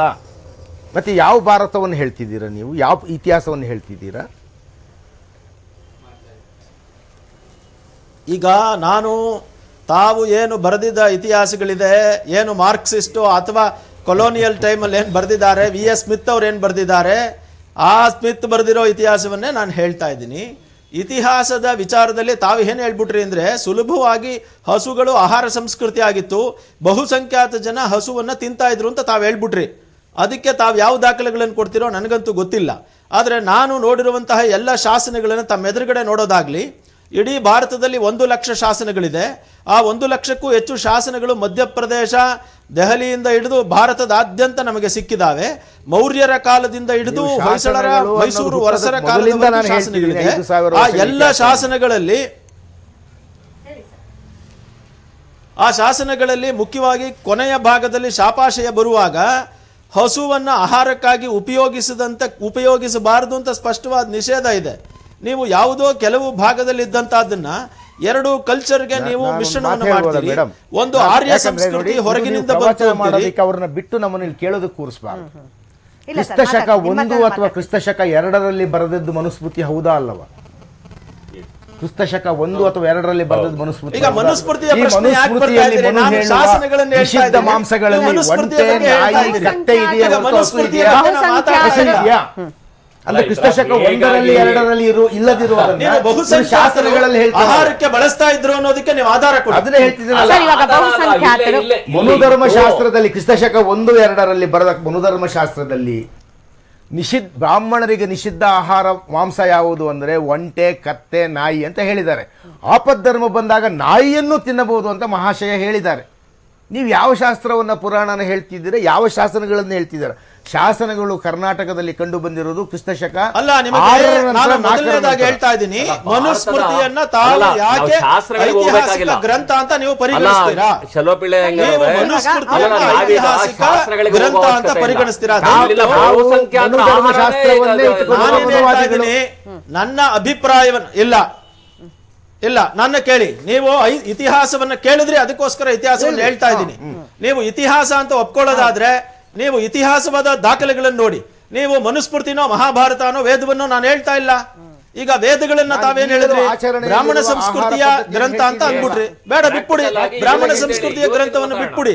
ಆದ್ರೆ ಶಾಸನಗಳು ಜನಸಾಮಾನ್ಯರ ವಿಚಾರವನ್ನ ಬರ್ತಾ ಇದೆ. ಆ ಜನಸಾಮಾನ್ಯರ ವಿಷಯಗಳನ್ನು ಉಲ್ಲೇಖಿಸಿದ ಶಾಸನಗಳು, ದಾಖಲೆಗಳು, ಅದು ಯಾವ ಬ್ರಾಹ್ಮಣರು ಹೊರಡಿಸಲಿಲ್ಲ. ಶಾಸನ ಅಂತ ಹೇಳ್ತಾ ಇಲ್ಲ, ಶಾಸನಗಳು ಅಂತ ಹೇಳ್ತಾ ಇದ್ದಾರೆ.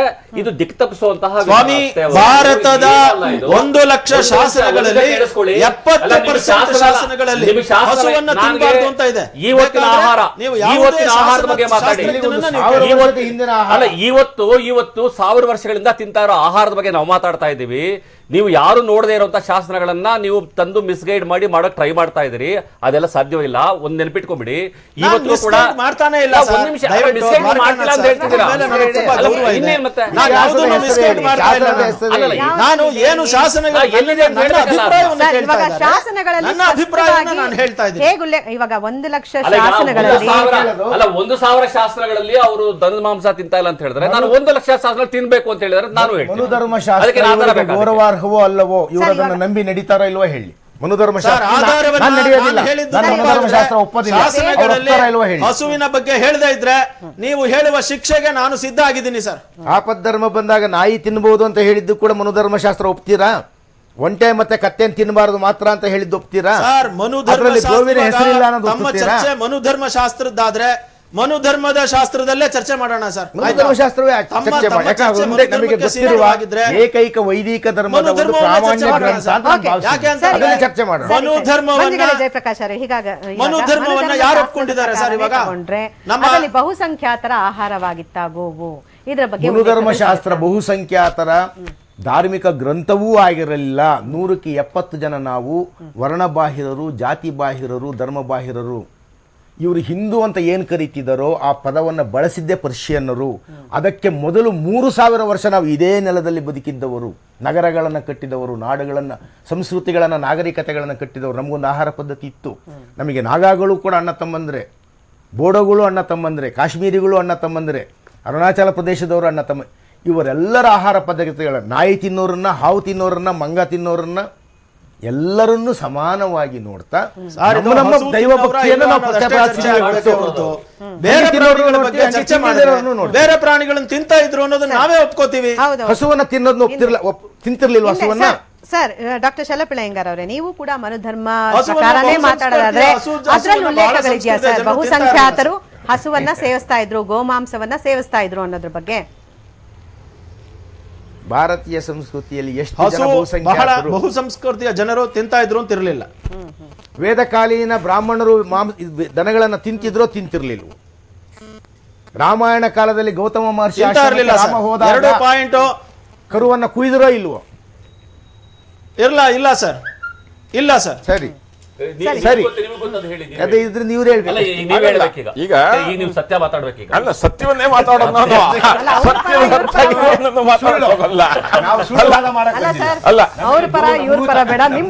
ಯಾರ ಪರವಾಗುವಲ್ಲ. ಇಲ್ಲಿ ಸಬ್ಜೆಕ್ಟ್ ಬೇರೆ ಕಡೆಗೆ ಹೋಗ್ತಾ ಇದೆ. ಇಲ್ಲಿ ಮಾರ್ಕಂಡೇಯ ಕರ್ಜಿಯವರು ಹೇಳಿರ್ತಕ್ಕಂಥ ಹಸುವಿಗೆ ಮಾತೃಸ್ಥಾನ ಯಾಕೆ ಅಂತ, ಮಾತೃಸ್ಥಾನ ಯಾಕೆ ಕೊಟ್ಟಿದ್ದೀರಾ, ಯಾತಕ್ಕೆ ಅನ್ನೋದು ಸ್ಪಷ್ಟವಾಗಿ ನಾನು ಪ್ರಾರಂಭದಲ್ಲೇ ಹೇಳಿದೆ. ಅದು ಬಹಳ ಉಪಕಾರಿಯಾದಂತಹ ಒಂದು ಪ್ರಾಣಿ. ಆ ಉಪಕಾರಿಯಂತಹ ಪ್ರಾಣಿಯ ಸಂರಕ್ಷಣೆ ಆಗಬೇಕು, ಅದಕ್ಕೊಂದು ಪೂಜ್ಯ ಸ್ಥಾನ ಸಿಗಬೇಕು ಅಂತಕ್ಕಂಥ ಒಂದು ಭಾವನಾತ್ಮಕವಾದ ಅತ್ಯುನ್ನತ ಸ್ಥಾನವನ್ನು ಕೊಟ್ವಿ.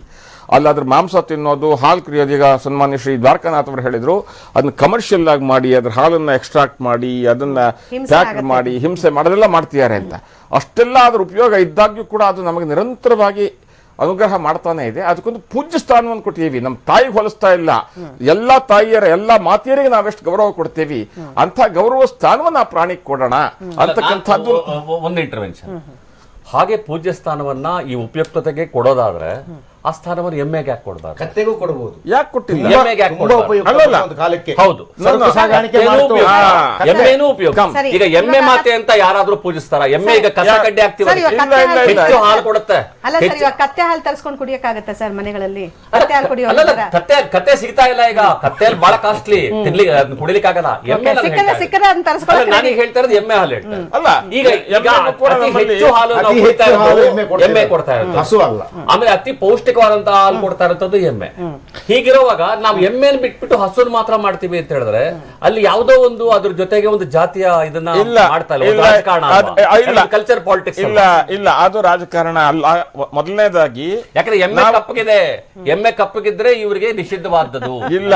ಹಸು ಬೆಳ್ಳಗಿದೆ, ಅದಕ್ಕೋಸ್ಕರ ಅದು ಬಹಳ ಪವಿತ್ರವಾದ್ದು. ಕಪ್ಪಗಿರೋ ಹಸು ಬಹಳ ರೇರ್ ಆಗಿದೆ, ಎಮ್ಮೆ ಕೊಟ್ಟಿರ್ಬೋದು. ಆಮೇಲೆ ಹಸುಗಳಿಗೆ ಅತ್ಯಂತ ಪವಿತ್ರ ಸ್ಥಾನ, ಬಿಳಿ ಹಸುಗಳಿಗೆ ಪವಿತ್ರ ಸ್ಥಾನವನ್ನ ಕೊಟ್ಟಿಲ್ಲ. ಅಲ್ಲ, ಆಗ್ಲೇ ಅವರು ಸನ್ಮಾನ್ಯ ಶ್ರೀ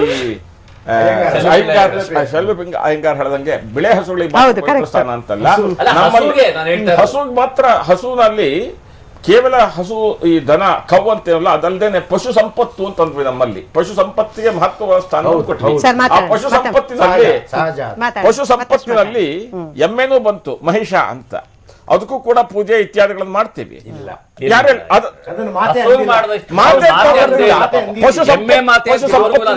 ಮಹಿಷ ಮಂಡಲದವರು, ಮೈಸೂರಿನ ರಾಜ್ಯದವರು ಮಹಿಷ ನಾವು ಅದನ್ನ ಮಾತೆ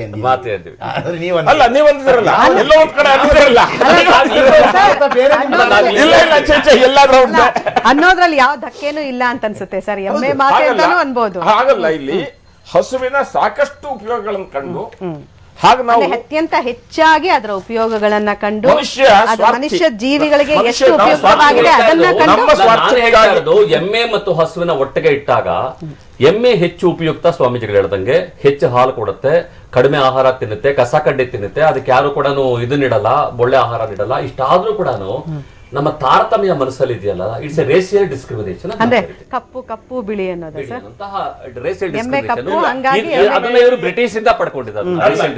ಓಕೆ ಓಕೆ, ಮಾತಾಡ್ತೀನಿ ಸರ್, ಮತ್ತೆ ಮಾತಾಡ್ತೀನಿ. ಒಂದು ಚಿಕ್ಕ ಬ್ರೇಕ್ ನಂತರ ಮತ್ತೆ ಚರ್ಚೆ ಮುಂದುವರಿಯುತ್ತೆ.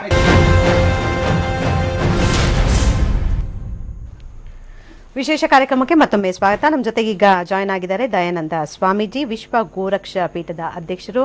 ದಯಾನಂದ ಸ್ವಾಮೀಜಿ ಅವರೇ ನಮಸ್ಕಾರ.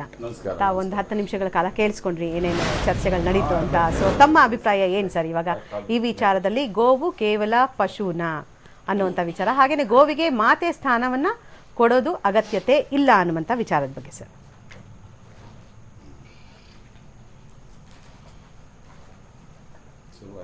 ಹಾ, ಹೇಳಿ ಸ್ವಾಮೀಜಿ. ಹಾಕಿದಾರ? ಹಾ, ಮಾತಾಡಿ ಸ್ವಾಮೀಜಿ. ನಮಸ್ಕಾರ. ಒಂದೇ ಗೋಮಾತರಂ.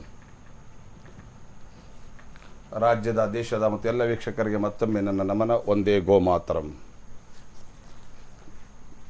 ನನಗೆ ಮೊದಲನೇದು TV9 ಎಲ್ಲ ವೀಕ್ಷಕರಿಗೆ ಮತ್ತು ಇವತ್ತು ಡಿಬೇಟ್ ಇಟ್ಟ ತಮ್ಮೆಲ್ಲರಿಗೂ ಮತ್ತು ಇದಕ್ಕೊಂದು ಮುಕ್ತ ಅವಕಾಶಕ್ಕೆ ಒಂದು ಪ್ರೇರಣೆ ಕೊಟ್ಟಂತ ಮಾರ್ಕಂಡೇಯ ಕಾರಜೋ ಅವ್ರಿಗೂ ಧನ್ಯವಾದ ಫಸ್ಟ್ ಹೇಳ್ಬಿಡ್ತೀನಿ. ಎರಡನೇದೊಂದು ಮಜಾ ಆಯ್ತು. ಈಗ ನಾನು ಬರ್ತಿದ್ದ ಹಾಗೇನೆ ನಮ್ಮ ಇಬ್ಬರು ಹಿರಿಯರು ಬಹಳ ಚಂದ ವಾದ ಮಂಡನೆ ಮಾಡ್ತಾ ಇದ್ರು. ಬಹಳ ಖುಷಿ ಆಯ್ತು. ಗೋವನ್ನೇ ಮಾತೆ ಅಂತ ಯಾಕೆ ಕರಿತೀರಿ, ಎಮ್ಮೆನೇ ಮಾತೆ ಅಂತ ಯಾಕೆ ಕರೆಯೋದಿಲ್ಲ, ಯಾಕೆ ವ್ಯತ್ಯಾಸ ಕಾಣ್ತಾ ಇದೆ, ಎತ್ತಿನ ಬಗ್ಗೆ ಯಾಕೆ ಗೌರವ ಇರಲ್ಲ, ಎಮ್ಮೆ ಬಗ್ಗೆ ಆಗಿಲ್ಲ ಅಂತ. ಅದನ್ನೇ ಇವತ್ತು ನಾನು ಇವರಿಬ್ಬರಿಗೂ ಈ ವೇದಿಕೆಯಲ್ಲಿ ಹೇಳಲಿಕ್ಕೆ ಇಷ್ಟಪಡ್ತೀನಿ. ಕರ್ನಾಟಕದಲ್ಲಿ 1964ನೇ ಇಸ್ವಿಯಲ್ಲೇ ಸಂಪೂರ್ಣ ಗೋಹತ್ಯೆ ನಿಷೇಧ ಕಾನೂನು ಜಾರಿಯಾಗಿದೆ. ಯಾವುದೇ ವಯಸ್ಸಿನ ಗೋವುಗಳನ್ನು ಕೊಲ್ಲಬಾರ್ದು ಅಂತಕ್ಕಂಥದ್ದು, ಗೋವಿನ ಕರುಗಳನ್ನು ಕೊಲ್ಲಬಾರ್ದು ಅಂತಕ್ಕಂಥದ್ದು ಕಾನೂನಾಗಿದೆ. ಹಾಗಾಗಿ ಹೊಸದ ಕಾನೂನು ಮಾಡಬೇಕಾದ ಅವಶ್ಯಕತೆ ಈ ರಾಜ್ಯದಲ್ಲಿ ಇಲ್ಲ. ಇದು ಕರ್ನಾಟಕ ಸಂಪೂರ್ಣ ಗೋಹತ್ಯೆ ಮುಕ್ತ ಕಾನೂನು ಮತ್ತು ಇದನ್ನು ರಾಜ್ಯ ಹೈಕೋರ್ಟ್ ಎತ್ತಿಡಿದಿದೆ, ಸುಪ್ರೀಂ ಕೋರ್ಟ್ ಎತ್ತಿಡಿದಿದೆ. ಆದರೆ ಆ ಕಾನೂನಿನಲ್ಲಿ ಒಂದು ಸಣ್ಣ ಲೋಪದೋಷ ಇತ್ತು. ಏನಂದರೆ 12 ವರ್ಷದ ಮೇಲ್ಪಟ್ಟಂತಹ ಎತ್ತುಗಳನ್ನು, ಎಮ್ಮೆಗಳನ್ನು, ಕೋಣಗಳನ್ನು ಕೊಲ್ಲಬಹುದು ಅಂತ. ಆಗ ನಾನು ಮಾಡಿದ ಮೊದಲನೇ ಕೆಲಸ ಏನಂದರೆ, ಕೇವಲ ಗೋಹತ್ಯೆ ಮಾತ್ರ ಮಾಡಬಾರ್ದು, ಎಮ್ಮೆ ಕೋಣ ಹತ್ಯೆನ ಯಾಕೆ ಮಾಡಬೇಕು, ಇದನ್ನು ಯಾಕೆ ಅವಕಾಶ ಕೊಟ್ಟಿದ್ರಿ, ಇದು ಘೋರ ತಪ್ಪು. ಗೋವಿಗಷ್ಟು ಪ್ರಾಧಾನ್ಯ ಇದೆಯೋ ಕೃಷಿ ಪ್ರಧಾನ ಈ ದೇಶದಲ್ಲಿ, ಎಮ್ಮೆ ಕೋಣ ಹೋರಿಗೂ ಅಷ್ಟೇ ಪ್ರಾಧಾನ್ಯತೆ ಇದೆ. ಅದರಲ್ಲೂ ಹೋರಿಗಳಿಗೆ ವೃಷಭ ಅಂತ ಕರೀತಾರೆ. ಇವತ್ತು ಈ ಲಿಂಗಾಯತ ಈ ಶೈವ ಧರ್ಮಿಯವರು ಶಿವನ ಒಂದು ನಂದೀಶ್ವರನ ಒಂದು ಸಿಂಬಲ್ ಆಗಿ ತಗೊಂಡಿದ್ದಾರೆ. ಆಮೇಲೆ ಜೈನರು ಕೂಡ ವೃಷಭನಾಥ್ ಅಂತಾರೆ. ಎಲ್ಲ ಕಡೆ ಹೋರಿಗಿದೆ. ನಮ್ಮ ಸಂವಿಧಾನದಲ್ಲೂ ಹೋರಿಗೆ ಸ್ಥಾನ ಕೊಟ್ಟಿದ್ದಾರೆ. ಅಂದ ಬಳಿಕ ಎತ್ತಿನ ನಿಷೇಧನೂ ಆಗಬೇಕು, ಹತ್ಯೆ ನಿಷೇಧ ಆಗಬೇಕು, ಎಮ್ಮೆ ಕೋಣದ ನಿಷೇಧ ಆಗಬೇಕಂತ ಹೇಳಿ ಹೋರಾಟವನ್ನು ಮಾಡಿ ಗೋಹತ್ಯೆ ನಿಷೇಧ ಅಲ್ಲೇ ಅದು ಜಾನೂರು ಹತ್ಯೆ ನಿಷೇಧ, ಎತ್ತಿನ ಹತ್ಯೆದ ನಿಷೇಧ, ಎಮ್ಮೆ ಕೋಣ ಹತ್ಯೆ ನಿಷೇಧದ ನಾನು ಹೋರಾಟ ಮಾಡಿ ಮಾಡಿಸಿದೆ. ಒಕ್ಕೂಟ ಸೇರಿಕೊಂಡು. ಮತ್ತು ನಾನು ಬಸವಣ್ಣವರ ವಿಚಾರವಾದಿ. ದಯವಿಟ್ಟು ಮೊದಲೇ ಕಾನ್ಸೆಪ್ಟ್ ನೀವು ಕ್ಲಿಯರ್ ಆಗಿರಲಿ. ನಾನು ಬಸವ ಧರ್ಮ ಜ್ಞಾನಪೀಠದ ಅಧಿಕಾರಿಯಾಗಿ, ಮಠಾಧಿಪತಿಯಾಗಿ, ಅಧ್ಯಕ್ಷನಾಗಿಯೂ ಇಲ್ಲಿದ್ದೀನಿ. ನಾನು ಕೇವಲ ವೈದಿಕ ವಿಚಾರವನ್ನು, ಮನುಸ್ಮೃತಿಯ ಪ್ರಶ್ನೆನೇ ಇಲ್ಲಿ ಬರೋದಿಲ್ಲ. ನಾನು ನೇರವಾಗಿ ಬಸವಣ್ಣನ ವಿಚಾರದ ಅಡಿಯಲ್ಲಿ ಬಂದವನು. ನಮ್ಮ ಹೋರಾಟ ಕ್ಲಿಯರ್ ಇತ್ತು ಅವತ್ತು. ಗೋಹತ್ಯೆ ನಿಷೇಧ ಕಾನೂನು ಆಗೋಗಿದೆ. ನಮಗೆ ಬೇಕಾಗಿದ್ದು ಎಮ್ಮೆ ಹತ್ಯೆ ನಿಷೇಧ, ಕೋಣ ಹತ್ಯೆ ನಿಷೇಧ, ಎತ್ತಿನ ಹತ್ಯೆ ಅದು ಕೇಳಿ. ಆದರೆ ಆ ಬಿಲ್ ಪಾಸ್ ಮಾಡಿಸಿದಾಗ, ಅಸೆಂಬ್ಲಿಲಿ ಕೌನ್ಸಿಲ್ ಪಾಸ್ ಆದಾಗ ಅದಕ್ಕೆ ಪ್ರಬಲ ವಿರೋಧ ಒಡ್ಡಿದವರೇ ಈ ಮಹಾನುಭಾವರು ಇಲ್ಲಿಬ್ರು ಕೂತಿದ್ದಾರೆ. ಅದರಲ್ಲಿ ಆ ಗುಂಪಲ್ಲಿ ಇವರು ಇಬ್ಬರು ಇದ್ದಾರೆ. ಯಾಕಂದ್ರೆ ಎಮ್ಮೆ ನಾನು ಹೇಳ್ತಾ ಇದ್ದೆ, ನಾನು ಗೋಹತ್ಯೆ ನಿಷೇಧದ ಬಗ್ಗೆ ಮಾತಾಡ್ತಾ ಇಲ್ಲ, ಆಗೋಗಿದೆ. ನಮ್ಗೆ ಬೇಕಾಗಿರೋದು ಅದು ಎಮ್ಮೆ ಅಂದ್ರೆ ಶೂದ್ರ, ಕೋಣ ಅಂದ್ರೆ ಶೂದ್ರ, ಎತ್ತಂದ್ರೆ ಶೂದ್ರ. ಇದು ತಪ್ಪು. ಎಮ್ಮೆ, ಕೋಣ, ಎತ್ತು ಎಲ್ಲ ಹತ್ಯೆ ನಿಷೇಧ ಆಗಬೇಕಂತ ಹೋರಾಟ ಮಾಡಿ ಯಾವುದೇ ವಯಸ್ಸಿನ ಎತ್ತುಗಳನ್ನಾಗಲಿ ಎಮ್ಮೆಗಳನ್ನಾಗಲಿ ಮಾಡಬಾರ್ದು ಅಂತ ಬಿಲ್ ಪಾಸ್ ಮಾಡಿಸಿದ್ದು. ಹೋರಾಟ ಮಾಡಿ ಜೀವ ಒತ್ತೆ ಇಟ್ಟು 30 ವರ್ಷ ಹೋರಾಟ ಮಾಡಿದ ಅದಕ್ಕಾಗಿ. ಆದರೆ ಇದೇ ಮಹಾನುಭಾವರು ಇವತ್ತು ವೇದಿಕೆ ಮೂಲಕ ಹೇಳ್ತಾ ಇದ್ದಾರೆ, ಎಮ್ಮೆನೇ ಯಾಕೆ ಸ್ಥಾನ ಕೊಡಬಾರ್ದು, ಬೇರೆ ಯಾಕೆ ಮಾಡ್ತೀರಿ, ಕೋಣಕ್ಕೆ ಮಾಡ್ತೀರಿ ಅಂತೀರಿ. ಆ ಹತ್ಯೆ ಮಾಡಿದ್ರಿ, ನನಗೆ ಗೊತ್ತಿದೆ, ರೆಕಾರ್ಡ್ ಇದೆ. ಅಂದ್ರೆ ನೀವು ಒಬ್ಬರೇ ಅಲ್ಲ, ಸಾಕಷ್ಟು ಟೀಮಲ್ಲಿ ಇದೆ. ದಯವಿಟ್ಟು ಕ್ಷಮಿಸ್ತೀನಿ, ನಾನು ಮಾಧ್ಯಮಗಳಿಗೆ ವಿನಂತಿ ಮಾಡ್ತೀನಿ, ದಯವಿಟ್ಟು ಕ್ಷಮಿಸಿ. ಕೇಳಿಸ್ಕೊಳ್ಳಿ. ನೀವು ಅಪಾದನೆ ಮಾಡಿದಿರಾ, ನಿಮ್ಮಿಬ್ಬರ ಹೇಳ್ತೇನೆ, ಹೇಳ್ಬಿಡ್ತೀನಿ. ನೀವು ಹೇಳಿ. ನಾವು ಇವರು ಅದಕ್ಕೆ ಹೋರಾಟ ಮಾಡಿದ್ದು ನಮಗೆ ಗೊತ್ತಿಲ್ಲ. ಬಹುಶಃ ಯಾರಿಗೂ ಗೊತ್ತಿಲ್ಲ. ಅದು ಅವರೇ ಅವ್ರ ಡಂಗೂರ ಅವರೇ ಹೊಡ್ಕೊಳ್ಳಿ. ನಾನು ಬೇಡ ಅದು ನನಗೆ ಹೇಳ್ತಾ ಇದ್ ಕೇಳ್ರಿ, ನೀವು ಕೇಳಿಸ್ಕೊಡ್ರಿ. ನಮ್ಮನ್ನ ಅಪಾದನೆ ಮಾಡಿದ್ರೆ ಕೇಳಿಸ್ಕೊಳ್ಳಿ. ಈಗ ನಮ್ಮನ್ನ ಅಪಾದನೆ ಮಾಡಿದ್ರೆ ಕೇಳಿಸ್ಕೊಳ್ಳಿ. ಈಗ ಫಸ್ಟ್ ಕೇಳಿಸ್ಕೊಳ್ಳಿ, ಕಲ್ತ್ಕೊಳ್ಳಿ. ಅಪಾದನೆ ಮಾಡಿದ್ರು ನಾವು ಇಂಥದಕ್ಕೆ ಎಂದು ವಿರೋಧ ಹೋದವರೇ ಅಲ್ಲ. ಇಲ್ಲಿ ಬಹಳ ಬ್ಲೇಟೆಂಟ್ ಆಗಿ ಬಹಳ ಇದರಲ್ಲಿ ಬಂದು ಸುಳ್ಳು ಹೇಳೋದು ಇದೆಯಲ್ಲ, ಈ ತರ ಇವರು ವಿರೋಧ ಮಾಡಿಬಿಟ್ರು ಅಂತ ಹೇಳ್ಬಿಟ್ಟು, ದಿಸ್ ನಾನ್ಸೆನ್ಸ್. ಒಂದ್ ನಿಮಿಷ, utter nonsense it is. Dwarakanath ಅವರೇ, ಇನ್ನೇನು ನಿಮ್ಮ ಹೇಳ್ತಾ ಇರೋದು? ನಾವ್ ಹೇಳ್ತೀನಿ ಹೇಳ್ರಿ, ನಾವ್ ಹೇಳ್ರಿ, ನಾವಿಬ್ರು ಹೇಳ್ರಿ.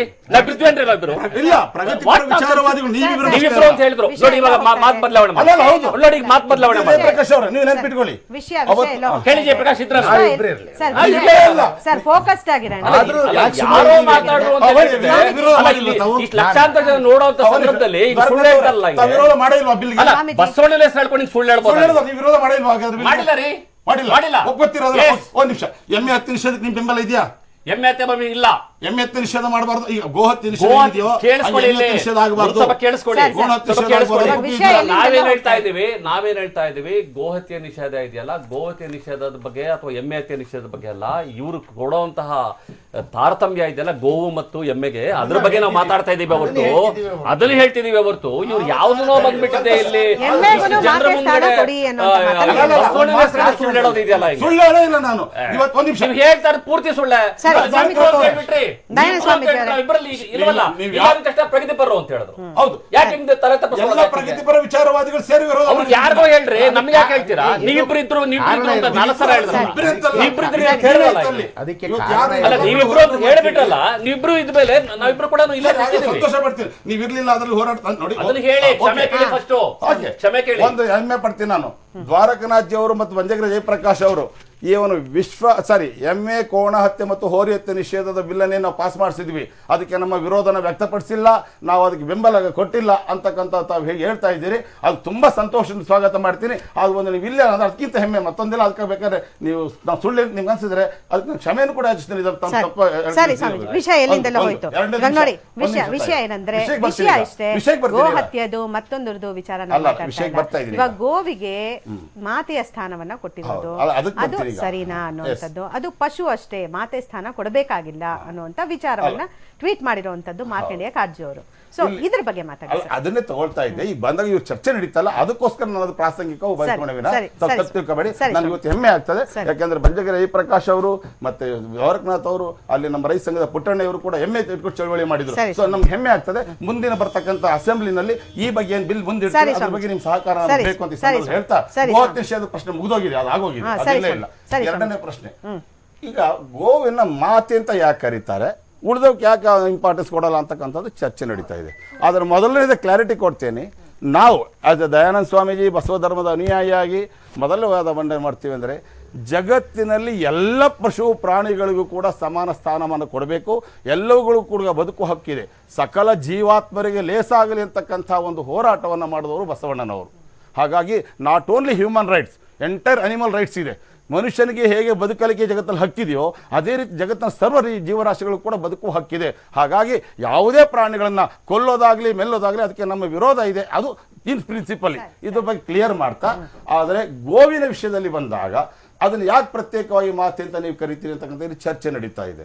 ಮೊದಲನೇದಾಗಿ ಹೇಳ್ಬೇಕಂದ್ರೆ, ಅವ್ರು ಹೇಳ್ತಾರೆ ಏನು, ಎಲ್ಲವೂ ಕೂಡ ಆತ್ಮಮಯನೇ, ಎಲ್ಲ ಜೀವಿಗಳಲ್ಲೂ ಆತ್ಮತತ್ವ ಇದೆ ಅಂತಕ್ಕಂಥವ್ರು ಒಪ್ಪವರು ನಾವು. ಯಾಕಂದ್ರೆ ನಾಸ್ತಿಕರಲ್ಲ, ನಾವು ಆತ್ಮತತ್ವನ ಒಪ್ಪವರು. ಹಾಗೆ ಇರುವೆಯಿಂದ ಹಿಡಿದುಕೊಂಡು ಎಲ್ಲ ಪ್ರಾಣಿಗಳಲ್ಲೂ ಆತ್ಮತತ್ವ ಇದೆ. ಎಲ್ಲವನ್ನು ಪ್ರೀತಿಯಿಂದ ಗೌರವಿಸಬೇಕು, ಆತ್ಮೀಯತೆಯಿಂದ ನೋಡಬೇಕು, ಅವಕ್ಕೆ ಚೆನ್ನಾಗಿ ಆರೈಕೆ ಮಾಡಬೇಕು ಅನ್ನೋದು ನಮ್ಮ ವಾದ. ಇಲ್ಲಿ ಸ್ಪೆಷಲ್ ಏನಂದ್ರೆ, ಗೋವಿಗೆ ಮಾತೆ ಅಂತ ಭಾವನೆಯಿಂದ ಬಹಳ ವರ್ಷಗಳಿಂದ ಅನೇಕರು ಹೇಳ್ಕೊಂಡು ಬಂದಾರೆ. ಆದ್ರೆ ನಾನು ನನ್ನದು ಹೇಳಕ್ ಮೊದಲು ರಾಷ್ಟ್ರಪಿತ ಮಹಾತ್ಮ ಗಾಂಧೀಜಿಯವರು ಮಾತಾಡ್ತೀನಿ ನಾನು. ಸರಿ, ಇವಾಗ ದ್ವಾರಕಾನಾಥ್ ಅವರೇ ಹೇಳಿ ಸರ್. ನೋಡಿ, ಇವಾಗ ಗೋವು ಅಂತ ಬಂದ ಕೂಡಲೇ ಗೋವಿನ ಪರವಾಗಿ ಮಾತಾಡಿದ್ರೆ ನಾವೆಲ್ಲ ಪುಣ್ಯಜೀವಿಗಳಾಗ್ಬಿಡ್ತೀವಿ ಅಥವಾ ಬಹುಸಂಖ್ಯಾತರು ನಮ್ಗೆ ಒಲ್ದು ಬಿಡ್ತಾರೆ ಅನ್ನೋಂಥ ವಾದ ಒಂದು ಕಡೆ, ಗೋವಿನ ವಿರುದ್ಧ ಮಾತಾಡ್ಬಿಟ್ರೆ ಎಲ್ಲೋ ಒಂದು ಕಡೆ ನಾವು ಜಾತ್ಯತೀತಿಗಳು ಆಗ್ಬಿಡ್ತೀವಿ ಅನ್ನೋವಂಥ ವಾದ ಮತ್ತೊಂದು ಕಡೆ. ಎಲ್ಲ ಒಂದು ಕಡೆ ಗೋವನ್ನ ಇಟ್ಕೊಂಡು ರಾಜಕೀಯ ಮಾಡುವಂಥವರ ಸಂಖ್ಯೆ ಹೆಚ್ಚಾಗತ್ತೆ ಅಂತ ಅನ್ಸಲ್ವಾ? ಖಂಡಿತ. ಇದರ ಮೂಲ ಉದ್ದೇಶ ಬಹುಶಃ ಗೋವುಗಳೇನಾದ್ರೂ ಮಾತು ಕೇಳಂಗಿದ್ದಿದ್ರೆ, ಪ್ರೋಗ್ರಾಮ್ ನೋಡಂಗಿದ್ದಿದ್ರೆ ಕಣ್ಣಲ್ಲಿ ಹತ್ತು ಬಿಡವು ಅಂತ ಅನ್ಸುತ್ತೆ. ಹತ್ತು ಬಿಡೋದಲ್ಲ, ಇವ್ರಿಗೊಂದು ತೊಟ್ಟು ಹಾಲು ಕೊಡ್ತಾ ಇರ್ಲಿಲ್ಲ, ಓಡೋಗ್ಬಿಡ್ತಿದ್ವು. ಹಾಲು ಕುಡಿದ್ರೆ ಸಾಯ್ಲಿ ಇವರೆಲ್ಲ ಅಂತ ಹೇಳ್ಬಿಟ್ಟು ಆಗ್ತಿತ್ತು. ಈಗ ಇದು ಒಂದು ರಾಜಕಾರಣ, ಇದು ಗೋ ರಾಜಕಾರಣ. ಈ ಗೋ ರಾಜಕಾರಣನ ಇತ್ತೀಚೆಗೆ ನಾವು ಜಾಸ್ತಿ ಇದ್ರಲ್ಲಿ ನೋಡ್ತಾ ಇದ್ವಿ. ನಾನು ಕೂಡ ಬಸವಾನುಯಾಯಿ. ಬಸವಣ್ಣನವರು ಎಲ್ಲ ಪ್ರಾಣಿಗಳಲ್ಲೂ ಲೇಸನ್ನು ಬಯಸಿದವರು ಬಸವಣ್ಣನವರು. ಕಾಳವೆ ಹೇಳ್ತಾಳೆ, ಗೋವಿಗೆ ಶಿವನಿಗೆ ಪಂಚಾಮೃತವ ಕೊಡುವ ಗೋವನ್ನು ತಿನ್ನುವ ನಾವು ಶ್ರೇಷ್ಠರಲ್ಲವೇ ಅಂತ ಹೇಳ್ಬಿಟ್ಟು. ಕುರಿ ಕೋಳಿ ಕಿರಿಮೀನ ಶ್ರೇಷ್ಠರು ಕೊಲಜರು ಅಂತಾರೆ. ಶಿವನಿಗೆ ಪಂಚಾಮೃತವ ಕೊಡುವ ಗೋವನ್ನು ತಿನ್ನುವಂತವ್ರು ನಾವಿಂದೆಷ್ಟು ಶ್ರೇಷ್ಠರು ಅಂತ ಹೇಳ್ತಾಳೆ. ಅದು ಕೂಡ ಬಸವಣ್ಣನ ಅನುಯಾಯಿಯಾಗಿ ಒಬ್ಬ ಕಾಳವೆ ಹೇಳಿರುವಂತಹ ಮಾತುಗಳು. ಅದನ್ನು ಬಿಡೋಣ. ಈಗ ಈ ಗೋ ರಾಜಕಾರಣ ಯಾಕೆ ಜಾಸ್ತಿ ಆಗ್ತದೆ ಅನ್ನೋದನ್ನ ಯೋಚನೆ ಮಾಡಬೇಕು. ನೋಡಿ, ಇವತ್ತು ನಾವು ಇಷ್ಟ ಬಗ್ಗೆ, ಹಸುಗಳ ಬಗ್ಗೆ ಇಷ್ಟು ಮಾತಾಡ್ತಾ ಇದ್ದೀವಿ. ನಮ್ಮ ಎಲ್ಲ ತಳಿಗಳು ಏನಾಗಿದ್ದಾವೆ ಅಂತ ಯಾರು ಯೋಚನೆ ಮಾಡಿಲ್ಲ. ನಮ್ಮ ತಳಿಗಳಲ್ಲಿ ಈಗ ಬ್ರಾಹ್ಮಿಣ್ ಅಂತ ಒಂದು ತಳಿ ಇದೆ. ಅದು ಮಾಂಸಕ್ಕೆ ಬಹಳ ಉತ್ತಮವಾದಂತಹ ತಳಿ. ಅಮೆರಿಕದಲ್ಲಿ ನಾನು ತಳಿ ನೋಡ್ಕೊಂಬಂದೆ. ಆ ತಳಿ ಹೆಸರೇ ಬ್ರಾಹ್ಮಿಣ್ ಅಂತ. ನಿಮ್ಗೆ ಗೊತ್ತಿದೆಯಲ್ಲ ಸ್ವಾಮೀಜಿ, ನೀವು 200 ಸಲ ಅಮೆರಿಕಕ್ಕೆ ಹೋಗಿದ್ದಾರೆ ಸ್ವಾಮೀಜಿಗಳು, ಅದು ಕೇಳ್ತಿದ್ದೀನಿ. ಅಲ್ಲಿ ಆ ತಳಿ ಇದೆಯಲ್ಲ, ಆ ತಳಿ ಮಾಂಸಕ್ಕೋಸ್ಕರವೇ ಮಾಡಿದಂಥ ತಳಿ. ಅದನ್ನ ಈಗ ಏನ್ ಮಾಡಿದ್ದಾರೆ, ಆ ತಳಿನ ಅಲ್ಲಿರುವಂತಹ ಆಂಗಸ್ ಅಂತ ಹೇಳ್ಬಿಟ್ಟು ಇನ್ನೊಂದು ತಳಿ ಜೊತೆಯಲ್ಲಿ ಬೆರೆಸ್ಬಿಟ್ಟಿದೆ, ಅದನ್ನ ಬ್ರಾಂಗಸ್ ಅಂತ ಮಾಡಿದ್ದಾರೆ. ಇವತ್ತಿಗೂ ಕೂಡ ಜಾರ್ಜ್ ಬುಷ್ ಇದಾನಲ್ಲ, ಜಾರ್ಜ್ ಬುಷ್ನ ರಾಂಚಲ್ಲೇ ಅನೇಕ ಬ್ರಾಹ್ಮಿಣ್ ತಳಿಗಳಿದಾವೆ, ಆಹಾರಕ್ಕೋಸ್ಕರ ಮಾಡ್ಕೊಂತ. ಅದು ಭಾರತದಿಂದ ಹೋದಂತಹ ತಳಿ. ಇವತ್ತು ಇದೇ ರೀತಿಯ ತಳಿ ಈಜಿಪ್ಟ್ಗೆ ಹೋಗೋದಂಥ ತಳಿಗಳು ಕೂಡ ಇದಾವೆ. ನಮ್ಮ ಓಂಗೋಲಿಂದ ಈಜಿಪ್ಟ್ಗೆ ಹೋಗೋದಂಥ ತಳಿಗಳು, ಅವುಗಳೆಲ್ಲವೂ ಕೂಡ ಪ್ಯೂರ್ ಆಗೇ ಬಳಸ್ಕೊಳ್ತಾ ಇದ್ದಾರೆ. ಅವರೆಲ್ಲರೂ ಬಳಸ್ಕೊಳ್ತಾ ಇರೋದು ಇದನ್ನ ಮಾಂಸಾಹಾರಕ್ಕೆ ವಸ್ತು, ಇದು ಹಾಲಿಗೋಸ್ಕರ ಅಲ್ಲ. ಇದು ಸತ್ಯ ತಿಳ್ಕೋಬೇಕು. ಆದ್ರೆ ಇಲ್ಲಿ ಮಾತ್ರ ನಾವು ಯಾವ ರಾಜಕಾರಣ ಮಾಡ್ತಿದ್ದೀವಿ ಅಂತ ಹೇಳಿದ್ರೆ, ಯಾರೋ ಮಾಂಸ ತಿನ್ನುವಂಥ, ಗೋಮಾಂಸ ತಿನ್ನುವಂಥವ್ರನ್ನ ಮೊದಲಿಂದಲೂ ಬಹುಸಂಖ್ಯಾತರ ಜನರುಗಳ ಬಗ್ಗೆ ಮಾತ್ರ ಮಾತಾಡ್ತಿದ್ದೀವಿ. ಅದೇ ಗೋಮಾಂಸವನ್ನ ರಫ್ತು ಮಾಡ್ತಾ ಇರುವಂಥವ್ರ ಬಗ್ಗೆ ಮಾತಾಡ್ತಾ ಇಲ್ಲ. ಅವರೆಲ್ಲರೂ ಯಾರು? ಮಾಂಸ ತಿಂದೇ ಇರುವಂಥವ್ರು, ಗೋವುಗಳನ್ನು ಕಡಿದು ಮಾರುವಂಥವ್ರು. ಅವ್ರ ಬಗ್ಗೆ ಯಾರೂ, ಯಾವ ಸರ್ಕಾರ ಅನ್ನೋದ್ರ ಬಗ್ಗೆ ಮಾತಾಡ್ತಾ ಇಲ್ಲ, ಏನು ಮಾತಾಡ್ತಾರ. ಇವತ್ತು ಮಾರ್ಕಂಡೇಯ ಕಡಿಜು ಮಾತಾಡಿದ್ರದ್ದು ಏನು ಅಂತ ಹೇಳಿದ್ರೆ, ಬರೀ ಅದು ಇದೆಲ್ಲ, ಅಲ್ಲಿರುವಂಥ ಹಿಪೋಕ್ರೆಸಿ ಬಗ್ಗೆ ಮಾತಾಡ್ತಾ ಇದ್ದಾರೆ. ಗೋವನ್ನ ಒಂದ್ ಕಡೆ ಮಾತೃ ಅಂತ ಹೇಳ್ತಾರೆ, ತಾಯಿ ಅಂತ ಹೇಳ್ತಾರೆ, ಮತ್ತೊಂದು ಕಡೆ ಅದ್ರ ಮಾಡ್ತಾ ಇರೋದು ಏನು ಅಂತ ಹೇಳ್ಬಿಟ್ಟಿದೆ. ಹಾಗಾಗಿ ಗೋವು ಕೂಡ ಎಲ್ಲಾ ಪ್ರಾಣಿಗಳಂತೆ ಅದು ಕೂಡ ಪ್ರಾಣಿ. ಎಲ್ಲ ಇದ್ರಲ್ಲಿ ಅವ್ರು ಹೇಳಿದ್ರು ಜೀವಾತ್ಮ ಎಲ್ಲರಲ್ಲೂ ಇದ್ದಾನೆ ಅಂತಂದ್ರೆ, ಅದು ಕೋಳಿನಲ್ಲೂ ಇದ್ದಾನೆ, ಹಂದಿಯಲ್ಲೂ ಇದ್ದಾನೆ, ಮೀನಲ್ಲೂ ಇದ್ದಾನೆ, ಎಲ್ಲಾ ಪ್ರಾಣಿಗಳಲ್ಲೂ ಜೀವಾತ್ಮ ಇದ್ದಾನೆ. ಆಗ ತಗೊಂಡಿದ್ದು ಅಂತಂದ್ರೆ ವೈಜ್ಞಾನಿಕವಾಗಿ ಮತ್ತೆ ನಾವು ಕೆಟ್ವಿ. ಯಾಕಂತ ಹೇಳಿದ್ರೆ ಫುಡ್ ಚೈನ್ ಏನಾಗುತ್ತೆ, ಫುಡ್ ಚೈನ್ ಇಲ್ಲಿ ಒಂದು ಪ್ರಾಣಿನ ತಿಂದು ಇನ್ನೊಂದು ಪ್ರಾಣಿ ಬದುಕಬೇಕು. ಈಗ ಜಿಂಕೆಗಳು ಜಾಸ್ತಿ ಆಗ್ಬಿಟ್ರೆ ಏನಾಗುತ್ತೆ, ಕಾಡೆ ಇಲ್ದಂಗೆ ಆಗ್ಬಿಡುತ್ತೆ. ಹಾಗಾಗಿ ಹುಳುಗಳಿದಾವೆ. ಇಲ್ಲೂ ಕೂಡ ಕುರಿಗಳು, ಕೋಳಿಗಳು ಜಾಸ್ತಿ ಆದ್ರೆ ಏನಾಗುತ್ತೆ, ತಿನ್ನುವಂತ ಮನುಷ್ಯರ್ಬೇಕು. ಬಂಜಿಗೆರೆ ಜಯಪ್ರಕಾಶ್ ಮನುಷ್ಯರು ಮಾತ್ರ ಬೆಳಿಬಹುದು ಅಂತ ಪ್ರಾಣಿಗಳು ಬೆಳೆಯಬಾರ್ದು. ಲೆಕ್ಕಾಚಾರ ವಿಚಿತ್ರ ಅಂತ. ಅವತ್ತು ಸ್ವತಂತ್ರ ಭಾರತ ಪೂರ್ವದಲ್ಲಿ 30 ಕೋಟಿ ಇದ್ದವರು ಈಗ 130 ಕೋಟಿ ಆಗಿದ್ದಾರೆ. ಆ 30 ಕೋಟಿ ಪ್ರಾಣಿಗಳ ಸಂಖ್ಯೆ ಎಷ್ಟಿತ್ತು? ಜಾಸ್ತಿ ಇತ್ತು. ಈಗ ಇಷ್ಟು ಜನಸಂಖ್ಯೆ ತೆಗೀರಿ ನೀವು. ಇವತ್ತು ಆವತ್ತು ಮನೆಯಲ್ಲಿ 1 ಕೋಳಿನೋ 2 ಕೋಳಿನೋ ನಾಟಿ ಕೋಳಿ ಬರೀ ಕೋಳಿ ಅದನ್ನು ಹೇಳಿ, ಯಾಕೆ ಹೇಳ್ತೀರಿ? ಕೋಳಿ ಅಂದ ತಕ್ಷಣ ಬರೀ ಕೋಳಿ ಬಗ್ಗೆ ಯಾಕೆ ಹೇಳ್ತೀರಿ? ಎಮ್ಮೆ, ಕೋಣ, ಎತ್ತು ಇವೆಲ್ಲನೂ ಹೇಳಿ. ಕೋಳಿ ಅಂದ ತಕ್ಷಣ ನೀವೇ ಕೋಪ ಮಾಡ್ತೀರಿ? ಕೋಳಿ ಎಲ್ಲಾನು ಹೇಳ್ತೀನಿ ನಾನು, ನಾಟ್ ಓನ್ಲಿ ಕೋಳಿ. ಅಲ್ಲ, ಒಂದು ಎಕ್ಸಾಂಪಲ್ ಆಗಿ ಹೇಳ್ತಾ ಇದ್ದೀನಿ. ಕೋಳಿ ಯಾಕೆ ಹೇಳ್ತೀನಿ? ಮೆಜಾರಿಟಿ ಪೌಲ್ಟ್ರಿ ಫಾರ್ಮ್ ಇದೆ. ಎಲ್ಲ ಪ್ರಾಣಿಗಳು, ಸಣ್ಣ ಪ್ರಾಣಿಯಿಂದ ಬರೋಣ. ಇದು ಡೈರಿ ಫಾರ್ಮ್ ತಗೊಂಡ್ಬಿಡಿ. ಮೊದಲು ಮನೆಗಳಲ್ಲಿ 1-2 ಹಸುಗಳು ಕಟ್ಕೊಂಡ ಇರ್ತೇವೆ. ಇದು ಡೈರಿಗಳಿದಾವೆ. ಡೈರಿಗಳಲ್ಲಿ ಅದು ಹಾಲು ಹಿಂಡೋದನ್ನ ನಿಲ್ಲಿಸಿದ ತಕ್ಷಣ ಏನ್ ಮಾಡ್ತಾರಮ್ಮ?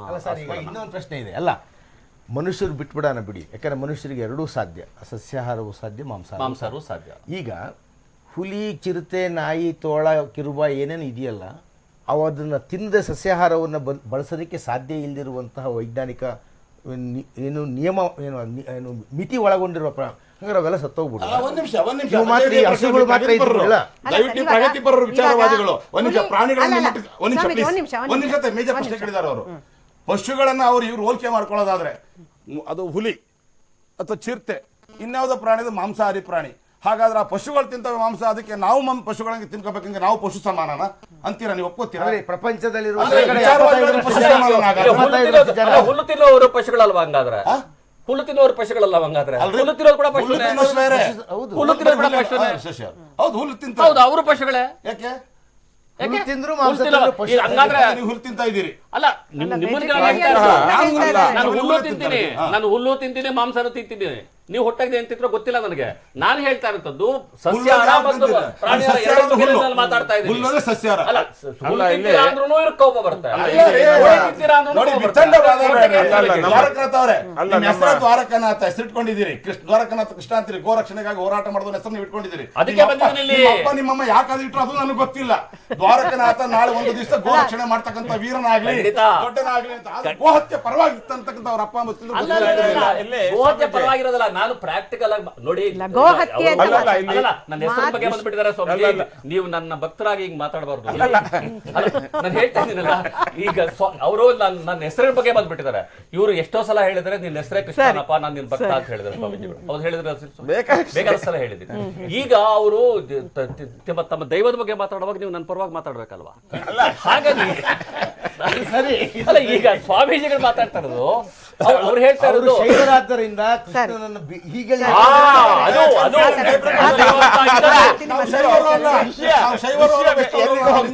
ನಮ್ಮನ್ನ ಡಿವೈಡ್ ಮಾಡುವಂತ ವಿವಿಧತೆಯಲ್ಲಿ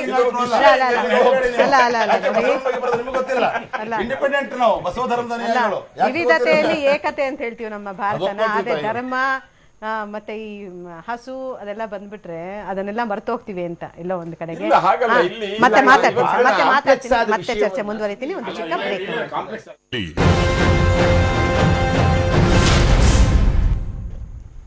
ವಿಶೇಷ ಕಾರ್ಯಕ್ರಮಕ್ಕೆ ಮತ್ತೊಮ್ಮೆ ಸ್ವಾಗತ. ಡಾಕ್ಟರ್ ಶಲಪಿಳ ಅಯ್ಯಂಗಾರ್ ಅವರೇ, ಸರ್ ನೋಡಿ, ಇವಾಗ ಪುರಾತನವಾದಂಥ ಆಯುರ್ವೇದ ಪದ್ಧತಿಯನ್ನು ತೆಗೆದುಕೊಂಡ್ರೆ ಆ ನೆಲೆಗಟ್ಟಿನ ಮೇಲೇನೆ ಬೇರೆ ಬೇರೆ ವೈಜ್ಞಾನಿಕ ಪದ್ಧತಿಗಳು ನಿಂತಿರೋದು. ಇಂಥ ವಿಚಾರನ ತಗೊಂಡಾಗ ಸಪ್ತ ಧಾತುಗಳು ಅಥವಾ ಸಪ್ತ ಕ್ಷಯಗಳು ಅಂತ ಬಂದಾಗ ಅದರಲ್ಲಿ ಬೇರೆ ಬೇರೆ ಮಾಂಸಗಳ ಬಗ್ಗೆ ಹೇಳಲಾಗಿದೆ ಅಂತ ಹೇಳಲಾಗುತ್ತೆ. ಅದರಲ್ಲಿ ಗೋಮಾಂಸದ ಬಗ್ಗೆ ಅಥವಾ ಗೋವಿನ ಒಂದು ಮಾಂಸವನ್ನು ತಿನ್ನೋದ್ರಿಂದ ಅಥವಾ ಅದರ ಕೆಲವೊಂದು ಪ್ರಯೋಜನಗಳನ್ನು ಅಂತ ತೆಗೆದುಕೊಂಡ್ರೆ ಅದರಿಂದ ತೊಂದರೆ ಆಗುತ್ತೆ ಹೊರತು ಪ್ರಯೋಜನಗಳು ಆಗೋದಿಲ್ಲ ಅನ್ನುವಂಥ ವಿಷಯವನ್ನು ಹೇಳಲಾಗಿದೆ ಅನ್ನುವಂಥ ವಿಚಾರ.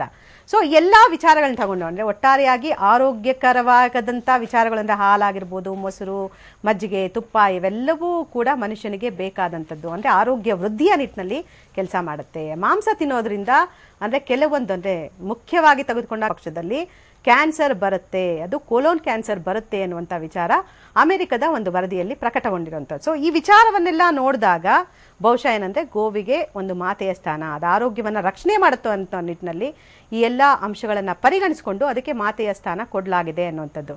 ಸೊ ಏನು ಹೇಳ್ತೀರಾ ಸರ್, ವೈಜ್ಞಾನಿಕವಾಗಿ ಏನೆಲ್ಲ ಅಂಶಗಳನ್ನು ಒಳಗೊಂಡಿದೆ ಹಸು ಅನ್ನುವಂಥದ್ದು, ಹಸುವಿನ ಬೇರೆ ಬೇರೆ ಪ್ರಾಡಕ್ಟ್ಸ್ ಅನ್ನುವಂಥದ್ದು?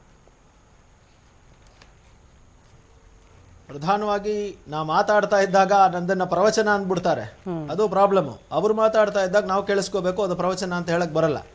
ಈಗ ಅಮೆರಿಕಾದ ಪ್ರಸ್ತಾಪಗಳನ್ನೆಲ್ಲ ಮಾಡಿದಾಗ್ಲೂ ಕೂಡ ನಾವು ಕೇಳಿಸ್ಕೋಬೇಕು, ಆದ್ರೆ ನಾವು ಹೇಳಿದಾಗ್ಲೂ ಅಷ್ಟೇ ಸಹನೆಯಿಂದ ಕೇಳಿಸ್ಕೋಬೇಕು ಅನ್ನೋದು ಪ್ರಧಾನವಾದ ಅಂಶ. ಮುಖ್ಯವಾಗಿ ನಾವು ಹೇಳಿದ್ದು ತಪ್ಪಿದ್ರೆ ನಾವು ಯಾವ ವೇದಿಕೆಗೂ ಬರೋದಕ್ಕೆ ಸಿದ್ಧ. ಆದ್ರೆ ಇಲ್ಲೇನಾಗಿದೆ, ಚರ್ಚೆ ಎಲ್ಲೆಲ್ಲೋ ಹೋಗ್ತಾ ಇದೆ. ಚರ್ಚೆಯ ಅಂಶ ಏನು ಅಂತಂದ್ರೆ ಹಸುವಿನ ಪ್ರಧಾನವಾದ ಅದು ತಾಯಿ ಅಂತ ಕರಿಬೇಕಾದ್ರೆ ಏನಂಶ ಇಲ್ಲ ಅಂತ. ಈಗೇನೋದು ಪಶುಗಳನ್ನೆಲ್ಲ ತಗೊಂಬಂದ್ಬಿಡೋದು, ಎಲ್ಲ ಪ್ರಾಣಿಗಳು ಒಂದೇ ಅನ್ನೋದು ಎಲ್ಲ ಇದು ಸಬ್ಜೆಕ್ಟ್ ಅಲ್ಲ. ಈಗ ಹಸುವಿನ ಬಗ್ಗೆ ಚರ್ಚೆ ಮಾಡ್ತಾ ಇದ್ದೀರಿ, ಹಸು ಎಮ್ಮೆ ಎರಡು ಬೇರೆ ಬೇರೆ ಅನ್ನೋದು ವೈಜ್ಞಾನಿಕವಾದ ಅಂಶ. ಈಗ ಎಮ್ಮೆ ಪಶು, ಹಸುನು ಪಶು ಎರಡು ಒಂದೇ ಯಾಕೆ ಆಗಬಾರ್ದು ಅಂದ್ರೆ ಎರಡು ಒಂದೇ ಆಗೋದಕ್ಕೆ ಸಾಧ್ಯವಿಲ್ಲ. ಹೇಗೆ ಹುಲಿ ಮತ್ತು ಎಮ್ಮೆ ಒಂದೇ ಆಗಲ್ವೋ ಅದೇ ತರ ಇದುವೆ. ಈ ಚರ್ಚೆಯಲ್ಲಿ ಎಮ್ಮೆಗೆ ಗೌರವ ಕೊಡಬೇಕಾ ಹಸು ಗೌರವ ಕೊಡಬೇಕಾ ಅನ್ನೋ ಚರ್ಚೆ ಸಪರೇಟ್ ಆಗಿ ಇಟ್ಕೊಳ್ಳಿ. ಆದರೆ ಎಮ್ಮೆ ಹಸು ಆಗೋದಿಲ್ಲ ಅನ್ನೋದಂತೂ ಸತ್ಯ. ಈ ಮತ್ತು ಎಮ್ಮೆ ಮತ್ತು ಹಸುವಿನ ಹಾಲನ್ನ ವೈಜ್ಞಾನಿಕವಾಗಿ ನೀವು ಯಾವ ತರ ಬೇಕು, ಯಾವ್ದಾದ್ರು ಒಬ್ರು ಪಶು ವೈದ್ಯರನ್ನು ಕರೀರಿ, ಎಮ್ಮೆ ಹಾಲು ಹಸು ಹಾಲು ಎರಡನ್ನು ಚರ್ಚೆ ಮಾಡಲಿ. ಎಮ್ಮೆಯಲ್ಲಿ ಬರುವಂತಹ ಪಂಚಗವ್ಯಗಳಿಗೂ ಹಸುವಿನಲ್ಲಿ ಬರುವ ಪಂಚಗವ್ಯಗಳಿಗೂ ಅದರ ವ್ಯತ್ಯಾಸವನ್ನು ನೋಡಲಿ. ನಿಮಗೆ ಎಲ್ಲದಕ್ಕಿಂತ ಮುಖ್ಯವಾಗಿ ವೈಜ್ಞಾನಿಕವಾಗಿ ಹೇಳೋದಾದ್ರೆ ದೇಶಿ ಹಸುಗಳಲ್ಲಿ ಏನು A2 ಹಾಲು ಸಿಗುತ್ತೆ, ಈ A2 ಹಾಲು ಬೇರೆ ಯಾವ ಪ್ರಾಣಿಲೂ ಸಿಗೋದಿಲ್ಲ. ಈಗ A2 ಹಾಲ್ ಬಗ್ಗೆ ಇವರು ಚರ್ಚೆ ಮಾಡಿದ್ರೆ A2 ಹಾಲು ಎಲ್ಲಾ ಪ್ರಾಣಿಲೂ ಸಿಗೋದಾದ್ರೆ ಎಲ್ಲಾ ಪ್ರಾಣಿನೂ ಹಸು ಅಂದ್ಬಿಡಿ, ಆವಾಗ ಪ್ರಶ್ನೆನೇ ಇಲ್ಲ. ಹಸು ಯಾಕೆ ಪವಿತ್ರ ಅನ್ನೋದು A2 ಹಾಲನ್ನ ಇಟ್ಕೊಂಡ್ರೆ ಸಾಕು. ಆ ಜೀನ್ಸನ್ನ ನಿಮಗೆ ಮನುಷ್ಯನು ಚಿಂತಿಸುವಂತಹ ಮೆದುಳಿಗೆ ಸಹಕಾರಿ, ಆರೋಗ್ಯಕ್ಕೆ ಸಹಕಾರಿ, 1 ಲಕ್ಷ ನಾಡಿಗಳನ್ನು ಶುದ್ಧ ಮಾಡೋದಕ್ಕೆ ಪಂಚಗವ್ಯಗಳು ಸಹಕಾರಿ. ಇಂತಹ ಹಸುವಿನ ಔಷಧಗಳನ್ನು ಬಳಸಿದ್ರೆ ಕಿಡ್ನಿ ರೋಗ, ಡಯಾಬಿಟಿಸ್, ಆಮೇಲೆ ಥೈರಾಯ್ಡ್ ಮತ್ತು BP ರೋಗಗಳು ಬರೋದಿಲ್ಲ. ಈಗ ಬೇರೆ ಪ್ರಾಣಿಗಳು ನಾನು ಹೇಳ್ತೀನಿ ನೋಡಿ, ಸುಳ್ಳು ಅನ್ನೋದಾದ್ರೆ ವೈಜ್ಞಾನಿಕವಾಗಿ ನಾನು ಹೇಳ್ತೀನಿ, ವೈಜ್ಞಾನಿಕವಾಗಿ ನಿಮಗೆ ಆರ್ಟಿಕಲ್ಸ್ ಇಲ್ಲದೆ ಹೋದ್ರೆ ಮಕ್ಕಳ ವಯಸ್ಸನ್ನು ದಾಟಿದ ಮೇಲೆ ದೊಡ್ಡವರು ವಯಸ್ಕರು ಹಸುವಿನ ಯಾವುದೇ ಹಾಲನ್ನು ಜೀರ್ಣ ಮಾಡೋದಕ್ಕೆ ತಿನ್ನುವ ಇಲ್ಲ, ಅದರಿಂದ ವಾತಪಿತ್ತಗಳು ಜಾಸ್ತಿ ಆಗುತ್ತೆ. ಇದು ಸುಳ್ಳಾಗಿದ್ರೆ ವೈಜ್ಞಾನಿಕವಾಗಿ ಹಂಗಾದ್ರೆ- ಮಾಂಸ ತಿನ್ಬೋದು, ಅಲ್ಲ, ಮಾಂಸ ಹಾಲನ್ನ ಕುಡಿದ್ರೆ ಮತ್ತೆ ಅವ್ರು ಹೇಳ್ತಾ ಇರೋದು ನಮ್ಮ ಎಷ್ಟೋ ನರನಾಡಿಗಳಿಗೆ ಅಂತ ಹೇಳ್ತಿದಾರಲ್ಲ, ಮಕ್ಕಳನ್ನ ಬಿಟ್ಟರೆ ಸುಳ್ಳು. ಈಗ ಈ ತರ ಸುಳ್ಳು ಹೇಳ್ಸೋದಕ್ಕೆ ಸರ್ ಒಂದು ದಯವಿಟ್ಟು ತಿಳ್ಕೊಳ್ಳಿ ಸರ್, A1 ಹಾಲು ಇಲ್ಲ ಅಂತ ಹೇಳ್ಬಿಡಿ ಸರ್ ನೀವು. ವೈಜ್ಞಾನಿಕವಾಗಿ ಇದು ನಮಗೆ ದೊಡ್ಡವರಿಗೆ ಆಹಾರವಲ್ಲ ಸರ್. A1 or A2 ಹಾಲು ಇಲ್ಲ ಅಂತ ಹೇಳಿ ಸರ್ ನೀವು. A2 ಇರಬಹುದು, ನಮ್ಮ ಹಸುಗಳಲ್ಲಿ A2 ವಿಟಮಿನ್ ಸಿಗೋದಿಲ್ಲ, ಇಲ್ಲ ಅಂತ ಹೇಳಿ ಸರ್ ನೀವು. ನಾನು ಇಲ್ಲ ಅಂತಂದ್ರೆ ನೀವು ನಾನು ಬದಲಾವಣೆ ಮಾಡ್ಕೊಳ್ತೀನಿ ಸರ್. ಸೈನ್ಸ್ ಹಾಗಾದ್ರೆ ನನ್ನ ಲೇಖನ ಅಲ್ಲ ಸರ್ ಇದು. ಇಡೀ ಪ್ರಪಂಚದ ಹಸುಗಳ ಮೇಲೆ ಚರ್ಚೆ ಮಾಡ್ತಾ ಇರುವಂತಹದ್ದು, ದೇಸಿ ಹಸು ಬಗ್ಗೆ ಚರ್ಚೆ ಮಾಡಿರೋದು ನಾನಲ್ಲ ಸರ್. ಇಡೀ ಪ್ರಪಂಚದಲ್ಲಿ ಬೇಕಾದಷ್ಟು ಜನ ವಿಜ್ಞಾನಿಗಳು ಪೇಪರ್ ನ ಪ್ರೆಸೆಂಟ್ ಮಾಡಿ ಡೈರಿ ಫಾರಂ ಬಗ್ಗೆ, ಡೈರಿ ಹೇಗೆ ವರ್ಕ್ ಆಗುತ್ತೆ,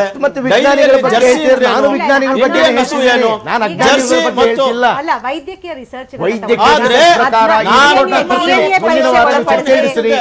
ಆದ್ರೆ ವಯಸ್ಕರಿಗೆ ಹಾಲನ್ನು ಜೀರ್ಣ ಮಾಡುವ ಕಿಣ್ವ ಇಲ್ಲ ಅದರ ದೇಹದಲ್ಲಿ ಇದೆ. ಇದೆ ಮಾಂಸವನ್ನ ಜೀರ್ಣ ಮಾಡಿಕೊಳ್ಳುವ ಕಿಣ್ವ ನಮ್ಮ ದೇಹದಲ್ಲಿ ಇದೆ. ಲಿಕ್ವಿಡ್ ಸಾಲಿಡ್ ಆಗಿರೋ ಮಾಂಸത്തിന് ಜೀರ್ಣ ಮಾಡ್ಕೋಬಹುದಂತೆ, ಲಿಕ್ವಿಡ್ ಆಗಿರ್ತಕ್ಕಂಥ ಹಾಲನ್ನ ಜೀರ್ಣ ಮಾಡ್ಕೊಳ್ಳೋಕೆ ಸಾಧ್ಯ ಇಲ್ಲ. ಹಂಗ ವೈದ್ಯಕೀಯ ಸಂಶೋಧನೆಗಳಾಗಿದೆ, ಕೋಟ್ಯಾಂತರ ಜನ ಕುಡಿತಾರೆ, ಅವರ ಸತ್ತೇ ಹೋಗಿದಾರ. ಗೋಮಯ ಅದೆಲ್ಲಾನು ಬೇಕಾದಷ್ಟು ಅದ್ರಲ್ಲಿ ಸತ್ವಗಳಿದೆ ಅನ್ನುವಂತ ವಿಚಾರಗಳು ಬಹಿರಂಗ ಆಗಿರೋದು. ಪಾಶ್ಚಾತ್ಯರು ಇವಾಗ ಹೆಚ್ಚೆಚ್ಚಾಗಿ ಸಂಶೋಧನೆಗಳು ಮಾಡಿ ಅದ್ರ ಪೇಟೆಂಟ್ ಕೂಡ 4 ವಿಷಯಗಳಲ್ಲಿ ಪೇಟೆಂಟ್ ತಗೊಂಡಿದ್ದಾರೆ. ಸುಮ್ಮನೆ ಅಭಿಪ್ರಾಯಗಳನ್ನು ಇದು ಆಹಾರವಾಗಿ ಮಕ್ಕಳಿಗೆ ಬಿಟ್ಟರೆ ವಯಸ್ಕರಿಗೆ ಉಪಯುಕ್ತ ವೈಜ್ಞಾನಿಕವಾದ ವಾದ ನಾನು ಹೇಳ್ತೀನಿ. ಅದು ಸುಳ್ಳಾದ್ರೆ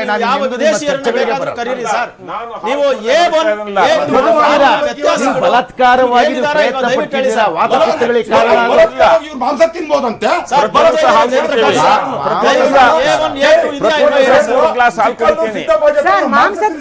ಮಾಂಸದ ವಿಚಾರ ಬಿಟ್ಬಿಡಿ ಸರ್, ಮಾಂಸದ ವಿಚಾರ ಬಿಟ್ಬಿಡಿ ಸರ್, ಮಾಂಸದ ವಿಚಾರ ದಯವಿಟ್ಟು ಬಿಟ್ಬಿಡಿ ನೀವು. ಮಾಂಸದ ವಿಚಾರ ಬಿಟ್ಟು ಅಲ್ಲ, ಈಗ ಸ್ವಾಮೀಜಿಗಳು ಮಾಂಸವನ್ನ ಮತ್ತು ಹಾಲನ್ನ ಏಕರೂಪದಲ್ಲಿ ನೋಡ್ತಾ ಇದ್ದಾರೆ. ಯಾಕಂದ್ರೆ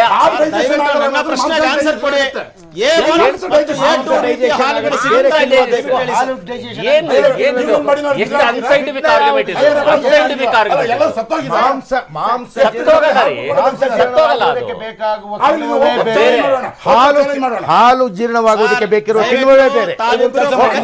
ಬಹಿರಂಗ ಸವಾಲು, ಬಹಿರಂಗ ಸವಾಲು ಇದು. ಮಾಂಸವನ್ನು ಜೀರ್ಣ ಮಾಡುವುದೇ ಬೇರೆ, ಹಾಲನ್ನು ಜೀರ್ಣ ಮಾಡುವುದೇ ಬೇರೆ. ಸರಿ ಸರಿ, ಡಾಕ್ಟರ್ ಶಲಪಿಳೆ ಅಯ್ಯಂಗಾರ್ ಅವರೇ ಸರ್ ದಯವಿಟ್ಟು ತಾವು ಹೇಳಿ, ವೈಜ್ಞಾನಿಕವಾಗಿ ಸಂಶೋಧನೆಗಳು ಆಗಿದೆ ಅದನ್ನ ಸ್ಪಷ್ಟಪಡಿಸಿ ಬಂಜಗೆರೆ ಜಯಪ್ರಕಾಶ್ ಅವ್ರಿಗೆ ಅಂತ. ಮೇಡಮ್, ನಾನು ಒಂದೇ ಒಂದು ಪ್ರಶ್ನೆನ ಅವರಿಬ್ಬರಲ್ಲೂ ಕೇಳೋದಕ್ಕೆ ಇಷ್ಟಪಡ್ತೀನಿ. ಅವರು ದೇಸಿ ಹಸು ಹಾಲು ಮತ್ತು ದೇಸಿ ಹಸುವಿನ ಆ ಚಟುವಟಿಕೆಗಳು, ದೇಸಿ ಹಸುವಿನ ಮಾಂಸದಲ್ಲಿರುವ ಲಕ್ಷಣಗಳು ಮತ್ತು ಜರ್ಸಿ ಹಸು ಏನು ಕ್ರಾಸ್ಡ್ ಬ್ರೀಡ್ಗೆ ಇರೋ ವ್ಯತ್ಯಾಸ ಇದೆಯಾ ಇಲ್ವಾ ಅಂತ ಅವ್ರು ದಯವಿಟ್ಟು ಹೇಳಿ. ಆಮೇಲೆ ನನ್ನ ಮಾತನ್ನು ಮುಂದುವರಿಸ್ತೀನಿ. ದಯವಿಟ್ಟು A1 ಹಾಲು ಮೂಲಭೂತ ವ್ಯತ್ಯಾಸ ಅಲ್ಲ ಅನ್ನೋದನ್ನ ಅವ್ರು ಹೇಳಿ. ವ್ಯತ್ಯಾಸ ಇದೆ, ಮೂಲಭೂತ ವ್ಯತ್ಯಾಸ ಅಲ್ಲ. ಕತ್ತೆಗೂ ಹಸುವು, ಜರ್ಸಿ ಹಸುವು, ದೇಸಿ ಹಸು, ಸಿಂಧಿ ಅಥವಾ ಅಮೃತ ಮಹಲ್ಲು, ಹಳ್ಳಿಕಾರ್ ಇವಕ್ಕಿರೋ ವ್ಯತ್ಯಾಸಕ್ಕೂ ಎಮ್ಮೆಗೂ ಹಸು ಇರೋ ವ್ಯತ್ಯಾಸಕ್ಕೂ ಬೇರೆ ಬೇರೆ. ಅಲ್ಲ ಅಲ್ಲ, ಅವ್ರು ಕೇಳ್ತಾ ಇರೋದು ಏನು ಅಂತ, ಈಗ ನಾವು ಹೇಳ್ಬೇಕಾಗಿರೋದು ಏನು ಅಂತ ಹೇಳಿದ್ರೆ, ನಾನು ಕೂಡ ಓದ್ದತ್ತೆ. ಈಗ ಡಾಕ್ಟರ್ ನಾರಾಯಣ ಸ್ವಾಮಿ ಅಂತ ಹೇಳ್ಬಿಟ್ಟಿದೆ, ವೆಟನರಿ ಹಾಸ್ಪಿಟಲ್ ಅವರ ಪ್ರೊಫೆಸರು, ಅವರು ಕೂಡ ಕಳಿಸಿದ್ದಾರೆ. ನಾವು ಆರೋಗ್ಯವಂತವಾಗಿರುವಂತವ್ರಿಗೆ ಹಾಲಿನ ನೆಸಿಟಿ ಇಲ್ಲ. ಹಾಲು ನೆಸಿಟಿ ಆಗೋದು ಯಾರು ಅಂತಂದ್ರೆ ಇನ್ನೂ ಹಲ್ಲು ಹುಡ್ತಾ ಇರುವಂತಹ ಮಕ್ಕಳಿಗೆ ಮತ್ತು ಹಲ್ಲು ಬಿದ್ದೋಗಿರುವಂತಹ ಮುದುಕರಿಗೆ. ಸಣ್ಣ ವಯಸ್ಸಿನಲ್ಲೇ ಒಳ್ಳೆ ಪೋಷಣೆ ಸಿಕ್ಕಿದ್ರೆ ಅಲ್ವಾ ಸರ್ ಒಳ್ಳೆ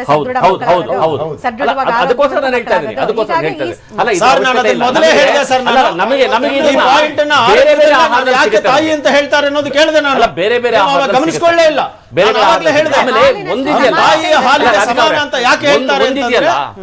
ಯಾವಾಗ ನೋಡಿ ಇಲ್ಲೊಂದು ಯಾವ ರೀತಿಯಲ್ಲಿ ಈಗ ಸ್ವಾಮೀಜಿಯವರು ಬಹಳ ಸರಳವಾಗಿ ಹಾಲನ್ನ ಮತ್ತು ಇದನ್ನ ನಾವು ಹೇಳ್ಬೇಕಾಗಿತ್ತು. ಈಗ ಮಿಲ್ಕ್ ಅಲ್ಲ, ಹಾಲಿದೆಯಲ್ಲ, it is a liquid meat. Liquid meat, ಅದ್ರ ಬಗ್ಗೆ ಡೌಟ್ ಇಲ್ಲ. ಹಾಲಿನ ಬಗ್ಗೆ ಅನೇಕ ಚರ್ಚೆಗಳು ನೀವು ಹೇಳ್ದಂಗೆ ಆಗಿದೆ, ಸೈಂಟಿಫಿಕ್ ಡಿಸ್ಕವರೀಸ್ ಆಗಿದೆ. ಇಲ್ಲಿ ನಮ್ ದೊಡ್ಡ ಸಮಸ್ಯೆ ಏನು ಅಂತ ಹೇಳಿದ್ರೆ, ಈ ಯಾವುದೇ ವಿಜ್ಞಾನಕ್ಕೆ ಬಂದಾಗ ಅವ್ರಿಗೆ ಬೇಕಾದನ್ನ ಆರಿಸ್ಕೊಂಡು ಮಿಕ್ಕಿದ್ದನ್ನ ಬಿಟ್ಬಿಡುವಂಥದ್ದು. ಈಗ ಜಯಪ್ರಕಾಶ್ ಹೇಳ್ತಾ ಇರೋಂಥ ಕಿಣ್ವ ಇದೆಯಲ್ಲ, ಅದು ಎಲ್ಲ ಅಷ್ಟೇ ಸರ್. ನೀವು ಬೇಕಾದದನ್ನ ಊಟ ಮಾಡ್ತೀರಿ, ಬೇಡದೇ ಇದ್ದದನ್ನ ತ್ಯಾಗ ಮಾಡ್ತೀರಿ. ಅಲ್ಲ ನೋಡಿ, ಇಂಥ ಆರ್ಗ್ಯುಮೆಂಟ್ ನಾವು ಹೇಳ್ತಾ ಇರೋದು ಹಾಗೆ. ನಿಮ್ದು ವಿತಂಡವಾದ ಇಲ್ಲಿ ನಾನು ನೋಡಿದೆ, ನಿಮ್ದು ವಿತಂಡವಾದ ಇದೆ. ದಯವಿಟ್ಟು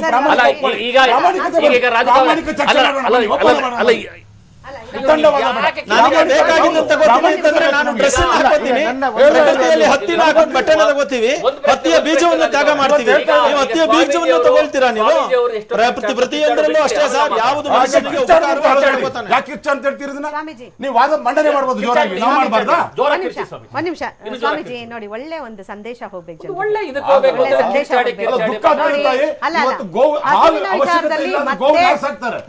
ಮಾಂಸಕ್ಕಾಗಿ ಸಾಕ್ಬೇಕಾ ನೋಡಿ, ಮಾಂಸ ಬೇಡವೇ ಬೇಡ ಅಂತ ನೋಡಿ.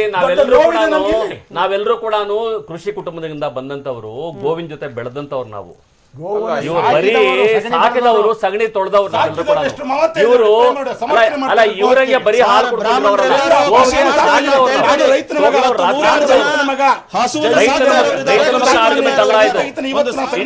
ಬ್ರಾಹ್ಮಣಿಕಲ್ ಆರ್ಗ್ಯುಮೆಂಟ್, ಇದು ರೈತರ ಮಗನ ಆರ್ಗ್ಯುಮೆಂಟ್ ಅಲ್ಲ. ಹೇಳಕ್ ಇಷ್ಟಪಡ್ತೀನಿ, ಗೋವಿನ ವಿಷಯ ಬಂದ ಕೂಡಲೇ ಇದನ್ನ ಬ್ರಾಹ್ಮಣರು ಸೇರಿದ್ದು ಅಂತಕ್ಕಂಥ ವಾದ ಮಂಡನೆ ಮಾಡ್ಕೊಂಡ್ ಬಂದಿದ್ದಾರೆ. ಇದು ಬಹಳ ಈ ದೇಶದ ದೊಡ್ಡ ಘೋರ ದುರಂತ ಇದೆ. ಜಾತಿಗೆ ತರ್ತಾರೆ. ಅದು ಬಿಜೆಪಿ ಸೇರಿದ್ದು, ಅದು ಹಿಂದೂ ಸೇರಿದ್ದು, ಅದು ಬ್ರಾಹ್ಮಣ ಸೇರಿದ್ದು. ಇದು ಘೋರ ಅನ್ಯಾಯ. ಹಾಗಾದ್ರೆ ಗಾಂಧೀಜಿನ ವಿರೋಧ ಮಾಡಬೇಕಾಗುತ್ತೆ, ವಿರೋಧ ಮಾಡಬೇಕಾಗುತ್ತೆ, ಅಂಬೇಡ್ಕರ್ ವಿರೋಧ ಮಾಡಬೇಕಾಗುತ್ತೆ. ವಿರೋಧ ಮಾಡ್ತೀರಾ, ಬಸವಣ್ಣ ವಿರೋಧ ಮಾಡ್ತೀರಾ? ಹೇಳಿ, ಒಪ್ಕೊಳ್ಳಿ. ಒಂದೊಂದು ಕೇಳಿದ್ದೆ ನಾನು ಹೇಳ್ತೀನಿ ಬಿಡಿ. ನೋಡ್ರಿ, ಬಸವಣ್ಣವ್ರು ಹೇಳ್ತಾರೆ, ಗೋವುಗಳ ಕೊಲ್ಲುವ ಪಾಪಿಯ ದನಿಯ ಕೇಳುವ ಮುನ್ನ ಪೂಜಿಸೋ ನಮ್ಮ ಕೂಡಲ ಸಂಗಮ ದೇವನ್ನ. ಯಾರು ಗೋವನ್ನು ಕೊಲ್ತಾರೋ ಅವ್ನ ಧ್ವನಿನು ಕೇಳಬಾರ್ದು ಅಂತ ಹೇಳಿದ್ದು. ಗೋವುಗಳ ಗೋವುಗಳನ್ನ ಯಾರೇ ಕೊಲ್ಲರಿ, ನೀರೇ ಕೊಲ್ಲಿ, ನಾನೇ ಕೊಲ್ಲಿ, ಧ್ವನಿ ಕೇಳಬಾರ್ದು. ಉದ್ವೇಗ ಇನ್ನು ಕೇಳಿ. ಆಮೇಲೆ ಅಂಬೇಡ್ಕರ್ ಸಂವಿಧಾನದಲ್ಲಿ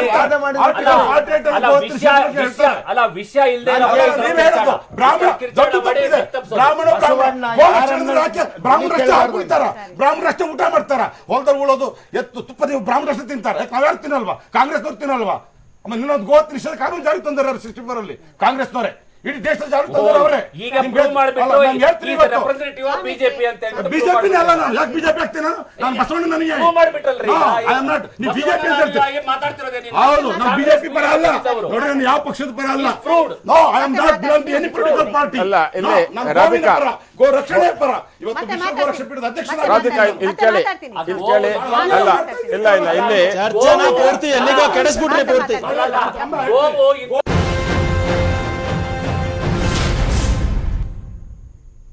ವಿಶೇಷ ಕಾರ್ಯಕ್ರಮಕ್ಕೆ ಮತ್ತೊಮ್ಮೆ ಸ್ವಾಗತ. ಸೌಮ್ಯಾಜಿ ಅವರೇ ನೋಡಿ, ಇಷ್ಟೊಂದೆಲ್ಲ ಗೋವಿನ ಬಗ್ಗೆ ಮಾತಾಡ್ತಾ ಇದ್ದೀವಿ. ಈಗೇನೇನಂದ್ರೆ ಗೋವಿನ ಪರ ಮಾತಾಡಿದ್ರೆ ಬಿಜೆಪಿ, ಅದ್ರ ವಿರುದ್ಧ ಮಾತಾಡಿದ್ರೆ ಕಾಂಗ್ರೆಸ್. ಒಂಥರ ರಾಜಕೀಯ ಅಂದ್ರೆ ಗೋವಿಗೂ ಇದಕ್ಕೂ ರಾಜಕೀಯ ಸೇರ್ಕೊಂಡ್ಬಿಟ್ಟಿದೆ ಅನ್ನೋ ಸ್ಪಷ್ಟವಾಗಿ ಸೌಮ್ಯಾಜಿ ಅವರೇ ಏನಂದ್ರೆ, ಈ ಗೋವಿನ ವಿಚಾರ ಅಂತ ಬಂದಾಗ, ಗೋವು ಅಂತ ತೆಗೆದುಕೊಂಡಾಗ ಆ ಗೋವಿಗಿರುವಂಥ ಸ್ಥಾನ, ಅದಕ್ಕೆ ಮಾತೆ ಎನ್ನುವಂಥ ಸ್ಥಾನ ಅನ್ನುವಂಥದ್ದು ನಮ್ಮ ಹಿಂದೂ ಸಂಸ್ಕೃತಿಯಲ್ಲಿ. ಇವಾಗ ಕೆಲವರು ಪಶು ಅಂತ ಹೇಳ್ತಾರೆ. ಇವಾಗ ಆಹಾರ ಸಂಸ್ಕೃತಿಯನ್ನು ನಾವು ರೆಸ್ಪೆಕ್ಟ್ ಮಾಡೋವಂಥವ್ರು. ಇಂಥ ಆಹಾರ ಸಂಸ್ಕೃತಿಯನ್ನು ರೆಸ್ಪೆಕ್ಟ್ ಮಾಡಿ ಅದ್ರ ಜೊತೆಗೆ ವಿವಿಧತೆಯಲ್ಲಿ ಏಕತೆಯನ್ನು ಕಾಣುವಂಥ ದೇಶ ನಮ್ಮದು. ಅದರಲ್ಲಿ ಜಾತಿ, ಧರ್ಮ ಮತ್ತು ಆಹಾರ ಪದ್ಧತಿ ಅಂದ ಕೂಡಲೇ ಎಲ್ಲೋ ಒಂದು ಕಡೆ ಎಲ್ಲರೂ ಜಾಗೃತರಾಗ್ಬಿಡ್ತಾರೆ. ಅಪಸ್ವರಗಳು ಕೇಳಿ ಬಂದ್ಬಿಡುತ್ತೆ. ಯಾಕೆ ಇಂಥ ಒಂದು ಗೋವಿನ ವಿಚಾರದಲ್ಲಿ ಅಪಸ್ವರಗಳು ಹೆಚ್ಚಾಗಿ ಕೇಳಿ ಬರುತ್ತೆ ಅನ್ನೋಂಥ? ಅಲ್ಲ, ಈ ಗೋವಿನ ವಿಚಾರದಲ್ಲಿ ರಾಜಕೀಯ ಬಹಳ ದೊಡ್ಡ ಮಟ್ಟದಲ್ಲಿ ನಡೀತಿದೆ ಅಂತಕ್ಕಂಥದ್ದು ಎಲ್ಲರೂ ಒಪ್ಕೊಳ್ಬೇಕಾದಂಥ ವಿಚಾರ. ಇವತ್ತಿನ ನಮ್ಮ ಚರ್ಚೆಯ ವಿಷಯ, ಗೋವಿಗೆ ಮಾತೃಸ್ಥಾನವನ್ನ ಯಾಕೆ ಕೊಟ್ಟಿದ್ದೀರಾ ಅಂತ. ಅದ್ರ ಬಗ್ಗೆ ಮೆಡಿಕಲ್ ವ್ಯಾಲ್ಯೂಸ್ ಆಗಿರ್ಬೋದು, ಹಾಲು. ನನ್ನ ತಿಳುವಳಿಕೆ ಮಟ್ಟಿಗೆ ನಮ್ಮ ಪದ್ಧತಿ, ಪರಂಪರೆ, ಸಂಸ್ಕಾರ, ಸಂಸ್ಕೃತಿಯಲ್ಲಿ ಆ ಒಂದು ಉತ್ತಮ ಜೀವಿ, ಅದರಿಂದ ಮನುಷ್ಯ ಕುಲಕ್ಕೆ ಆಗ್ತಕ್ಕಂತಹ ಹೇಳಲಾರದಷ್ಟು ಉಪಕಾರಗಳನ್ನ ಗಣನೆಗೆ ತಗೊಂಡು ಬೇರೆ ಬೇರೆ ಪ್ರಾಣಿಗಳು ತ್ಯಾಜ್ಯ ಬೇಡದ ವಸ್ತುಗಳನ್ನ ಅದು ಹೊರ ಹಾಕುವಂತ ತ್ಯಾಜ್ಯ, ಅದು ಕೂಡ ಉಪಯುಕ್ತ ಅನ್ನುವಂಥದ್ದು. ಗೋವಿನ ಪ್ರತಿಯೊಂದು ಅಂಗಾಂಗವೂ ಕೂಡ ಉಪಯುಕ್ತವಾಗಿರುವಂತದ್ದು. ಇಟ್ಟರೆ ಸಗಣಿಯಾದೆ, ತಟ್ಟಿದರೆ ಇದಾದೆ ಅಂತ ಹೇಳ್ತಾರೆ, ಬೆರಣೆಯಾದೆ ಅಂತ ಇತ್ಯಾದಿ. ಆ ಗೋವಿನ ಪ್ರತಿಯೊಂದು ಕ್ರಿಯೆಯೂ ಕೂಡ ಮನುಷ್ಯನ ಅಭಿವೃದ್ಧಿಗೆ ಪೂರಕ ಪ್ರೇರಕವಾದಂತಹದ್ದು. ಕೃತೇಚ ಪ್ರತಿಕರ್ತವ್ಯ ಮೇಷಧರ್ಮ ಸನಾತನ ಅಂದಂತಹ ಈ ಭಾರತೀಯ ಪದ್ಧತಿಯಲ್ಲಿ ಅಷ್ಟು ಉಪಯುಕ್ತವಾದಂಥ ಪ್ರಾಣಿಗೆ ಒಂದು ಪೂಜ್ಯ ಸ್ಥಾನವನ್ನು ಕೊಟ್ಟು ಆ ಸಂತತಿಯನ್ನ ಬೆಳೆಸಬೇಕು, ಉಳಿಸ್ಬೇಕು, ಆ ಸಂತತಿ ಅಭಿವೃದ್ಧಿ ಆಗಬೇಕು ಅನ್ನೋದಕ್ಕಾಗಿ ನಮ್ಮ ಒಂದು ಪದ್ಧತಿಯಲ್ಲಿ ಒಂದು ಕಡೆಯಲ್ಲಿ ಪೂಜ್ಯ ಸ್ಥಾನವನ್ನು ಕೊಟ್ಟರು. ವೇದಗಳ ಕಾಲದಲ್ಲಾಗಲಿ ಮುಂದಾಗಲಿ ಆ ಒಂದು ವಿಶೇಷವಾದ ಸ್ಥಾನ ಕೊಟ್ಟಿರ್ತಕ್ಕಂಥದ್ದು ಅದರ ಒಂದು ಗುಣಲಕ್ಷಣಗಾಗಿ. ಅದರ ಹೊರತಾಗಿ ಬೇರೆ ಬೇರೆ ಪ್ರಾಣಿಗಳಿಗೂ ಒಂದು ಕೆಲವಷ್ಟು ವಿಶೇಷವಾದ ಸ್ಥಾನವನ್ನು ಕೊಟ್ಟಿದ್ದೀವಿ. ಇವತ್ತು ನಮ್ಮ ಪುರಾಣ, ವೇದ, ಇತಿಹಾಸಗಳನ್ನು ತಗೊಂಡ್ರೆ ಬಹಳಷ್ಟು ಪ್ರಾಣಿಗಳು ನಮ್ಮ ದೇವತಾ ವಾಹನಗಳನ್ನಾಗಿ ಕೊಟ್ಟಿದ್ದೀವಿ, ವಾಹನಗಳನ್ನಾಗಿ ದೇವರುಗಳ ವಾಹನವನ್ನಾಗಿ ಕೊಟ್ಟಿದ್ದೀವಿ. ಅದೇ ರೀತಿಯಲ್ಲಿ ಗೋವಿನ ಒಂದು ಉಪಕಾರ ಎಲ್ಲಾ ತರದಲ್ಲೂ ಉಪಕಾರ, ಮಾಂಸ ತಿನ್ನೋರಿಗೂ ಸೇರಿ ಅದು ಉಪಕಾರ, ಅವರಿವರಿಗೆ ಅಂತಲ್ಲ. ಆ ಒಂದು ದೃಷ್ಟಿಯಿಂದ ಅದಕ್ಕೆ ಆ ಪೂಜ್ಯ ಸ್ಥಾನವನ್ನು ಕೊಟ್ಟಿದ್ದೀವಿ. ಮತ್ತೆ ನಮ್ಮ ಭಾವನಾತ್ಮಕವಾಗಿ 33 ಕೋಟಿ ದೇವತೆಗಳನ್ನು ನಾವು ಆ ಪ್ರಾಣಿಯಲ್ಲಿ ಕಂಡು ಅದನ್ನು ಮನೆಯಲ್ಲಿ ಸಾಕಿ ಪೂಜೆ ಮಾಡಿ ಅದನ್ನು ಶುಶ್ರೂಷೆ ಮಾಡ್ತಕ್ಕಂಥದ್ದು ಕೂಡ ಒಂದು ಪುಣ್ಯದ ಕೆಲಸ ಅಂತ ನಂಬಿಕೊಂಡಿದ್ದೀವಿ. ಇದೊಂದು ಭಾವನಾತ್ಮಕವಾದಂಥ ವಿಚಾರ. ವೈಜ್ಞಾನಿಕವಾಗೋ ರಾಜಕೀಯವಾಗೋ ಮತ್ತೊಂದು ರೀತಿಯಲ್ಲೋ ಹೇಗಾರು ತಿಳ್ಕೊಳ್ಳಿ, ಯದ್ಭಾವಂ ತದ್ಭವತಿ ಅಂತ ಬಹಳ ಸ್ಪಷ್ಟವಾದ ಸಂದೇಶ ಜನಗಳಿಗೆ ಏನಪ್ಪಾ ಅಂತಂದ್ರೆ, ಬಹಳ ಪವಿತ್ರವಾದಂತಹ ಸಾಧು ಪ್ರಾಣಿ ಮತ್ತು ಬಹಳಷ್ಟು ಉಪಯುಕ್ತವಾದಂತಹ ಪ್ರಾಣಿ ಇದಾಗಿದ್ದು ಅದರ ಇಲ್ಲದೇನೆ ಮನುಷ್ಯ ಸಹಜವಾಗಿ ಬದುಕಲಿಕ್ಕೆ ಕಷ್ಟವಾಗುತ್ತೆ. ಹಾಗಾಗಿ ಆ ಸ್ಥಾನವನ್ನು ಕೊಟ್ಟು ಮಾತ್ರ ಸ್ಥಾನವನ್ನು ಅದಕ್ಕೆ ಕೊಟ್ವಿ, ತಾಯಿಗೆ ಹೋಲಿಸ್ತಾ ಇಲ್ಲ. ತಾಯಿಗೆ ಕೊಡುವಷ್ಟು ಪ್ರೀತಿ ಗೌರವವನ್ನ ಪೂಜ್ಯ ಸ್ಥಾನವನ್ನ ಆ ಪ್ರಾಣಿಗೂ ಕೊಟ್ಟು ಅದನ್ನ ಉಳಿಸಿ ಬೆಳೆಸಿ ಅಂತ ಹೇಳಿದ್ವಿ ಅಷ್ಟೇ. ಅದನ್ನೇ ಕಾಲಾಂತರದಲ್ಲಿ ನೋಡಪ್ಪ ಅಷ್ಟು ಪವಿತ್ರವಾದಂತ ಅಷ್ಟು ಸಹಾಯ ಮಾಡತಕ್ಕಂತಹ ಪ್ರಾಣಿ ಅದನ್ನ ಸಾಯಿಸೋದನ್ನ ಕಡಿಮೆ ಮಾಡಿ ಅದಕ್ಕೆ ಹಿಂಸೆ ಕೊಡೋದನ್ನ ಕಡಿಮೆ ಮಾಡಿ ಅಂತ ಕೆಲವಷ್ಟೊಂದು ವಾದಗಳು ಬಂತು. ಗೋಮಾಂಸ ನಿಷೇಧ ಇತ್ಯಾದಿಗಳು ಆಮೇಲೆ ಬಂತೆ ಹೊರತಾಗಿ ಆ ಮೂಲತಃ ಆ ಪ್ರಾಣಿಯಲ್ಲಿರ್ತಕ್ಕಂಥ ವಿಶೇಷವಾದ ಗುಣವನ್ನು ನೋಡಿ ಈಗ ನಾನು ದ್ವಾರಕಾನಾಥ್ ಅವರ ಕೆಲವು ಗುಣಗಳಿಗೆ ಅವರನ್ನು ಮೆಚ್ಚಿಕೊಳ್ತೀನಿ, ಕೆಲವು ಗುಣಗಳ ಅವರನ್ನು ವಿರೋಧಿಸ್ತೇನೆ. ಹಾಗಂದ ಮಾತ್ರಕ್ಕೆ ಅವರಲ್ಲಿ ಇರ್ತಕ್ಕಂಥ ಗುಣಗಳನ್ನ ನಾನು ಇಗ್ನೋರ್ ಮಾಡಕ್ ಬರೋದಿಲ್ವ? ಸರಿ ದ್ವಾರಕಾನಾಥ್ ಸರ್ ನೋಡಿ, ಇವಾಗ ಯಾವುದೇ ಕಂಟ್ಯಾಮಿನೇಷನ್ ಆಗ್ಬೋದು, ವಿಷಪೂರಿತ ಆಗ್ಬೋದು, ಆದರೆ ನೋಡಿ ತಾಯಿ ಎದೆ ಹಾಲು ವಿಷಪೂರಿತ ಆಗಕ್ಕೆ ಸಾಧ್ಯ ಇಲ್ಲ. ಅದೇ ರೀತಿ ಹಸುವಿನ ಹಾಲು ಕೂಡ ವಿಷಪೂರಿತ ಆಗೋದಿಲ್ಲ ಅನ್ನುವಂಥದ್ದು. ಅದಕ್ಕೆ ನೀವು ವಿಷಾನೇ ಉಣಿಸಿದ್ರು ಕೂಡ ಅದು ಗಂಟ್ಲ ಭಾಗದಲ್ಲಿ ವಿಷವನ್ನು ಸಂಗ್ರಹಿಸಿಟ್ಕೊಳ್ಳುತ್ತೆ. ನಮಗೆ ಹಾಲಿನ ರೂಪದಲ್ಲಿ, ಗಂಜಲ ರೂಪದಲ್ಲಿ, ಸಗಣಿ ರೂಪದಲ್ಲಿ, ಯಾವುದೇ ರೂಪದಲ್ಲೂ ಕೂಡ ವಿಷ ಕೊಡೋದಿಲ್ಲ ಅನ್ನುವಂಥದ್ದು. ನೋಡಿ ಇದೊಂದು ವ್ಯಾಲ್ಯೂಡ್ ಪಾಯಿಂಟ್ ಅಂತ ತಗೊಂಡ್ರು ಕೂಡ ಇವಾಗ ತಾಯಿ ಮತ್ತು ಹಸುವನ್ನು ತಗೊಂಡ್ರೆ ಯಾವುದೇ ಪ್ರಾಣಿಗೆ ವಿಷವನ್ನು ಕೊಟ್ಟರೆ ವಿಷವನ್ನು ಕೊಡುತ್ತೆ ಅನ್ನುವಂಥದ್ದು. ಆದರೆ ಹಸುವಿನ ಈ ವಿಶೇಷ ಗುಣಗಳಿಂದಾದರೆ ಅದಕ್ಕೆ ತಾಯಿಯ ಒಂದು ಸ್ಥಾನವನ್ನು ಕೊಡಲಾಗಿದೆ ಅನ್ನುವಂಥದ್ದು. ಅಂದರೆ ಎಲ್ಲೋ ಒಂದು ಕಡೆ ತಾಯಿ ಹಾಲು ಏನಾದರೂ ನಿಂತು ಹೋಗಿದ ತಕ್ಷಣ ಹಸುವಿನ ಹಾಲು ಕೊಡ್ತಾರೆ. ಅದರಲ್ಲಿರುವಂಥ ಒಳ್ಳೊಳ್ಳೆ ಬ್ಯಾಕ್ಟೀರಿಯಲ್ ಆಗಿರ್ಬೋದು, ಆಂಟಿಸೆಪ್ಟಿಕ್ ಆಗಿರ್ಬೋದು, ಹೀಗೆ ಬೇರೆ ಬೇರೆ ವಿಚಾರಗಳು ಇವಾಗ ವೈದ್ಯಕೀಯ ವಿಜ್ಞಾನದಲ್ಲಿ ಸಾಕಷ್ಟು ಸಂಶೋಧನೆಗಳು ನಡೀತಾ ಇದೆ. ಇದನ್ನೆಲ್ಲ ಪೂರಕವಾಗಿಟ್ಕೊಂಡು ಇದಕ್ಕೆ ಒಂದು ಸ್ಥಾನಮಾನವನ್ನು ನಮ್ಮ ಹಿರಿಯರು ಅಥವಾ ನಮ್ಮ ಧಾರ್ಮಿಕ ಚಿಂತನೆಯಲ್ಲಿ ಕೊಡಲಾಗಿದೆ ಅನ್ನುವಂಥದ್ದು. ಸರಿ, ನೀವು ಹೇಳ್ತಿರೋದು ಈಗ ನಾವು ಈಗ ಸ್ವಾಮೀಜಿ ಒಂದು ಮಾತು ಹೇಳಿದ್ರು, ಗೋವಿನಲ್ಲಿ 350 ಕೋಟಿ ದೇವತೆಗಳಿದ್ದಾರೆ, ಅದೆಲ್ಲ ಹೇಳಿದ್ರು. 3,500 ಕೋಟಿ ದೇವತೆಗಳು. ಅದು ನಾವು ಹೆಂಗೆ ನೋಡ್ತೀವಿ ಅಂತ ಹೇಳಿದ್ರೆ, ಈಗ ಅದು ಅನಿಮಲ್ ಇದು ಗೋವು ಇದೆಯಲ್ಲ, ಚೇಂಬರ್ಸ್ ಇದೆ, ಅದು ಆಹಾರವನ್ನು ನೇರಳವಾಗಿ ತಗೊಳ್ಳೋದಲ್ಲ, ಮೆಲುಕು ಹಾಕ್ಬೇಕಲ್ವ. ಅದು ಮೆಲುಕು ಹಾಕಿ ಮಾಡುವಂಥ ಸಂದರ್ಭದಲ್ಲಿ ಅನೇಕ ಅಲ್ಲಿ ಪ್ರೋಟೋಜೋವಾಸ್ ಇರ್ತವೆ, ಬ್ಯಾಕ್ಟೀರಿಯಾಸ್ ಇರ್ತವೆ, ಫಂಗಸ್ ಇರುತ್ತೆ. ಇವೆಲ್ಲವೂ ಕೂಡ ಜೀವಂತವಾಗಿರುವಂತಹ ಜೀವಕಣಗಳು. ನಾವುಗಳು ದೇವರು ಅಂತ ಕರಿತೀವನ್ನೋ ಗೊತ್ತಿಲ್ಲ ನನಗೆ. ನೀವು ಹೇಳ್ದಂಗೆ ಅವೆಲ್ಲವೂ ಕೂಡ ಉಪಯುಕ್ತವಾದಂತಹ ಜೀವಾಣುಗಳವು. ಹಾಗಾಗಿ ಅದರಲ್ಲಿ ಅವೆಲ್ಲವೂ ಕೂಡ ಫಿಲ್ಟರ್ ಮಾಡಿ ಅದನ್ನು ಕೊಟ್ಟಿರುವಂತಹ ಸಾಧ್ಯತೆಗಳು ಕೂಡ ಇರ್ಬೋದು. ನಾನು ಪೂರ್ತಿಯಾಗಿ ಈಗ ನೀವು ಹೇಳ್ತಾರಂತಹ ವಾದ ನನಗಿನ್ನು ಕನ್ಫರ್ಮ್ ಆಗಿಲ್ಲ. ಈಗ ನಾನು ಭಾಳ ಇಂಪಾರ್ಟೆಂಟ್ ಹೇಳಬೇಕಾಗಿರೋ ಈ ವಾದಕ್ಕೆ ಕಾರಣ ಏನು ಅಂತ ಹೇಳಿದ್ರೆ, ನಾವು ಗೋವನ್ನ ಪೂಜಿಸ್ಕೊಂಡೂ ಬರ್ತಾ ಇದ್ದೀವಿ, ಅದರ ಉತ್ಪನ್ನಗಳನ್ನು ತಿಂತಲೂ ಬರ್ತಾ ಇದ್ದೀವಿ, ಕೃಷಿಗೂ ಯೂಸ್ ಮಾಡ್ಕೊಳ್ತಾ ಇದ್ದೀವಿ, ಅದನ್ನೂ ತಿಂತಾ ಇದ್ದೀವಿ. ಇದು ಇವತ್ತು ನಡೆದಿರುವಂತದ್ದಲ್ಲ, ಶತಶತಮಾನಗಳಿಂದ ನಡ್ಕೊಂಡ್ ಬಂದ್ಬಿಟ್ಟಿದೆಯಲ್ಲಮ್ಮ. ಹಿರಿಯರು ಏನೇ ಅಂದ್ರೆ ಧಾರ್ಮಿಕ ವ್ಯಾಪ್ತಿಗೆ ತಂದಿದ್ದಾರೆ ಅಂತಂದ್ರೆ ಅದ್ರಲ್ಲಿ ಒಳ್ಳೆಯದಾದಂತಹ ಅಂಶಗಳು ಇದೆ ಅನ್ನುವಂತ ಹಿನ್ನೆಲೆಯಲ್ಲೇ ಧಾರ್ಮಿಕ ಚಿಂತನೆ. ಅಲ್ಲ ಸ್ವಾಮೀಜಿ, ಅದನ್ನೇ ನಾನು ಹೇಳ್ತಾ ಇರೋದು. ಈಗ ನಾನು ಹೇಳ್ತಾ ಇರೋದು ಈಗ ಧಾರ್ಮಿಕ, ನಾನು ಹೇಳ್ತಾ ಇರೋದು ಅದು ಮೊದಲಿಂದ ನಡ್ಕೊಂಡೇ ಬಂದಿದೆ. ಇವತ್ತೇ ಅಲ್ಲ, ಸಾವಿರಾರು ವರ್ಷಗಳಿಂದ ಅದು ಪೂಜಿಸ್ತಾ ಇದ್ದಾರೆ, ತಿನ್ನೋರು ತಿಂತಲೇ ಇದ್ದಾರೆ, ಆಮೇಲೆ ಅದರ ಹಾಲು ಕುಡಿಯೋರ್ತಾ ಇದ್ದಾರೆ, ಕೃಷಿಗೆ ಬಳಸ್ಕೊಳ್ತಾ ಇದ್ದಾರೆ. ಈಗ ಅದಕ್ಕೆ ಪ್ರಾಧಾನ್ಯತೆ ಕೊಡುವಂತಹ ವಿಧಾನ ಇದೆಯಲ್ಲ, ಅಲ್ಲಿ ಇರುವಂತದ್ದು ನಾನು ಅಲ್ಲಿ ಯಾಕೆ ಅದು ಎಂಟರ್ ಆಗ್ತಾ ಇದೆ, ಯಾಕೆ ಅಲ್ಲಿ ಕನ್ಫ್ಯೂಷನ್ಸ್ಗೆ ಎಂಟರ್ ಆಗ್ತಿದೆ ಅನ್ನೋ ನನ್ನ ಪ್ರಶ್ನೆ ನನಗಿರೋದು. ನಮ್ಮಲ್ಲಿ ಒಂದು ಅಂಶ ಗಮನಿಸಬೇಕಾದ್ದು ಅಂದ್ರೆ, ನಾವು ನೋಡಿ ಮೇಡಮ್, ಮುಖ್ಯವಾಗಿ ಪೂಜೆ ಮಾಡ್ತೀವಿ. ಹಸುವನ್ನ ನಾವು ಪ್ರಾಚೀನ ಕಾಲದಿಂದಾನು ಪೂಜೆ ಮಾಡ್ತಾ ಇದ್ವಿ, ನಿಜ. ಹಾಲಿಗಾಗಿ ಬಳಸುವಂತಹದ್ದು, ಕೃಷಿಗಾಗಿ ಬಳಸುವಂತಹದ್ದು ಎತ್ತುಗಳು, ವೃಷಭ ಮತ್ತು ಹಸು ಎರಡು ಬೇರೆ. ವೃಷಭ ಅನ್ನೋದು ಎತ್ತು, ಅದನ್ನ ಕೃಷಿಗಾಗಿ ಬಳಸ್ತಾ ಇದ್ವಿ. ಹಸುವನ್ನ ಕೂಡ ಅತ್ಯಂತ ಪೂಜನೀಯವಾಗಿ ಬೇರೆ ಹಾಲು ಇತ್ಯಾದಿ ಹೈನುಗಾರಿಕೆಗೆ ಬಳಸ್ತಾ ಇದ್ವಿ. ಈಗ ಬ್ರಿಟಿಷರು ಬಂದ ನಂತರ ಏನಾಯ್ತು ಅಂದ್ರೆ ಭಾರತದಲ್ಲಿ ಈ ಮಾಂಸದ ಪರಿಕಲ್ಪನೆಯನ್ನು ಸ್ಟಾರ್ಟ್ ಆಯ್ತು. ಹಸುಗಳನ್ನ ಮಾಂಸಕ್ಕಾಗಿ ಬೆಳೆಸ್ತಾ ಇದ್ದಿದ್ದು ಭಾರತದಲ್ಲಿ ನನಗಂತೂ ದಾಖಲೆ ಸಿಕ್ಕಿಲ್ಲ. ಎಲ್ಲೋ 1-2 ಕೇಸ್ಗಳಲ್ಲಿ ಬುಡಕಟ್ಟು ಜನಾಂಗಗಳು ಬಳಸ್ತಾ ಇದ್ದಿರಬಹುದು. ಆದ್ರೆ ಒಂದು ನಿಮಿಷ ದಯವಿಟ್ಟು ನಾನು ಮಾತಾಡೋ ತನಕ ಬಿಡ್ತಾನೆ ಇಲ್ಲ ಸರ್ ನೀವು. ನೋಡಿ, ನಾನು ಹೇಳೋದು ಚೆಲುವಪ್ಪ ಅಯ್ಯಂಗಾರ್, ನಾನು ತಪ್ಪು ಹೇಳಿದ್ರೆ ಆಮೇಲೆ ಹೇಳಿ ಸರ್, ಯಾಕೆ ಸರ್ ಬಿಡಲ್ಲ? ಇತಿಹಾಸದ ವಿದ್ಯಾರ್ಥಿ ನೀವು. ನಾನು ಹೇಳ್ತಿದ್ದೀನಿ, ಇತಿಹಾಸದ ವಿದ್ಯಾರ್ಥಿ, ನಿಮ್ಮ ಡಿಸಿಪ್ಲಿನ್ ಅವಮಾನ ಮಾಡ್ತಿರಲ್ಲ ನೀವು. ಭಾರತೀಯ ಈ ಜಗತ್ತಿನಲ್ಲಿ ಪ್ರೀ ದ್ರವಿಡಿಯನ್ಸ್ ಅಂತ ಯಾರೋ ಬಂದಿರಲ್ಲ, ಪ್ರೀ ದ್ರವಿಡಿಯನ್ಸ್ ಆ ಕಾಲದಿಂದ ದನ ತಿಂದಿದ್ದಾರೆ. ಏನು ಕೇಳ್ತಿದ್ದಾರೆ ಬ್ರಿಟಿಷ್? ಆಯ್ತು, ಇವಾಗ ನಿಮ್ಮ ಚರ್ಚೆ ಎಲ್ಲಿಗೆ ಹೋಗ್ಬೇಕು ಸರ್? ಸುಳ್ಳು ಹೇಳ್ತಿದ್ದೀರಾ ಅಷ್ಟೇ. ನನ್ನ ಮಾತಾಡಿದ ನಂತರ ನೀವು ತಪ್ಪು ಅಂತ ಹೇಳಿ ಸರ್. ಸುಳ್ಳು ನನಗೆ ಇತಿಹಾಸ ತಜ್ಞರು ಅನ್ನೋ ಪದವಿ ಮೇಲೆ ಸುಮ್ಮನೆ ಬಳಸ್ತಿದ್ದೀರಾ. ಇತಿಹಾಸವನ್ನ ಯಜ್ಞಕ್ಕೆ ಬಳಸ್ತಾ ಇದ್ರಲ್ವಾ? ನಾನು ಹೇಳಿದ್ದೆಲ್ಲ ಸುಳ್ಳಾಗ್ಲಿ, ನೀವು ಹೇಳಿದ್ದೆಲ್ಲ ಸರಿ ಆಗ್ಲಿ, ಬೇಜಾರಿಲ್ಲ. ಬೌದ್ಧ ಧರ್ಮದ ಕಾರಣಕ್ಕೆ ಬಸವಣ್ಣನ ಕಾರಣಕ್ಕೆ ಕರ್ನಾಟಕದಲ್ಲಿ ಬ್ರಾಹ್ಮಣರು ಸಂಸಾರ ಬಿಟ್ಟರು. ಅಲ್ಲಿವರು 11ನೇ ಶತಮಾನದವರೆಗೂ ತಿಂದ್ರು. ಬೇಡ ಬಿಡಿ, ನೀವು ಮಾಂಸಾಹಾರಕ್ಕೆ ಹೋದ್ರಿ, ಕೋಳಿಗೆ ಹೋದ್ರಿ, ಮಹಿಷಮಂಡಲಕ್ಕೆ ಹೋದ್ರಿ, ಅಮೆರಿಕಾಗ ಹೋದ್ರಿ.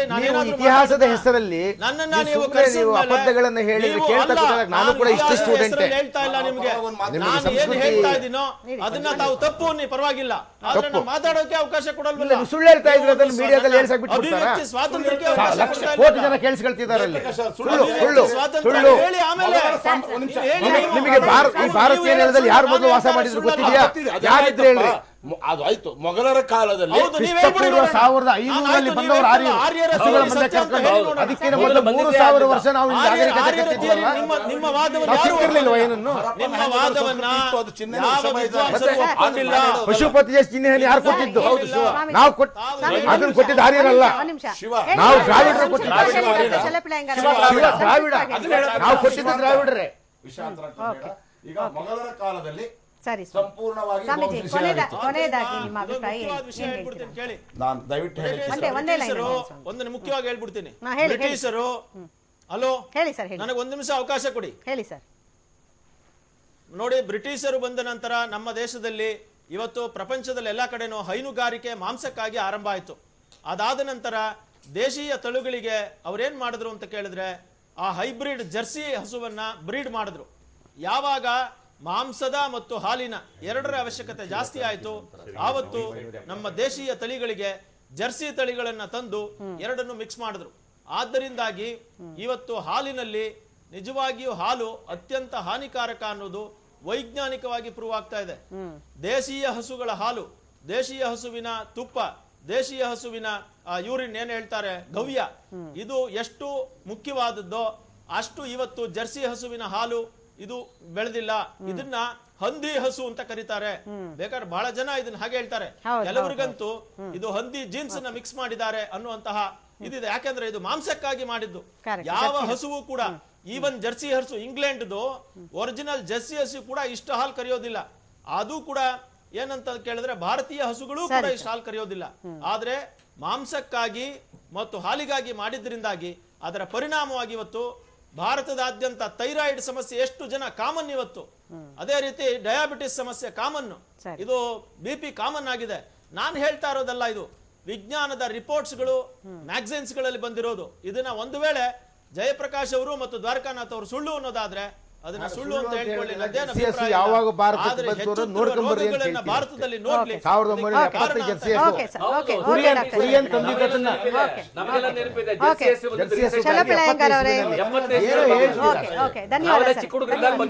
ಧನ್ಯವಾದ ಸರ್, ಎಲ್ಲರಿಗೂ ಧನ್ಯವಾದ ಸರ್. ಸಮಯ ಮೀರ್ತಾ ಇದೆ. ಧನ್ಯವಾದ, ಥ್ಯಾಂಕ್ ಯು ಸೋ ಮಚ್. ಇದು ಈ ಹೊತ್ತಿನ ವಿಶೇಷ ಕಾರ್ಯಕ್ರಮ. ನಿರಂತರ ಸುದ್ದಿಗಾಗಿ ನೋಡ್ತಾ ಇರಿ TV9.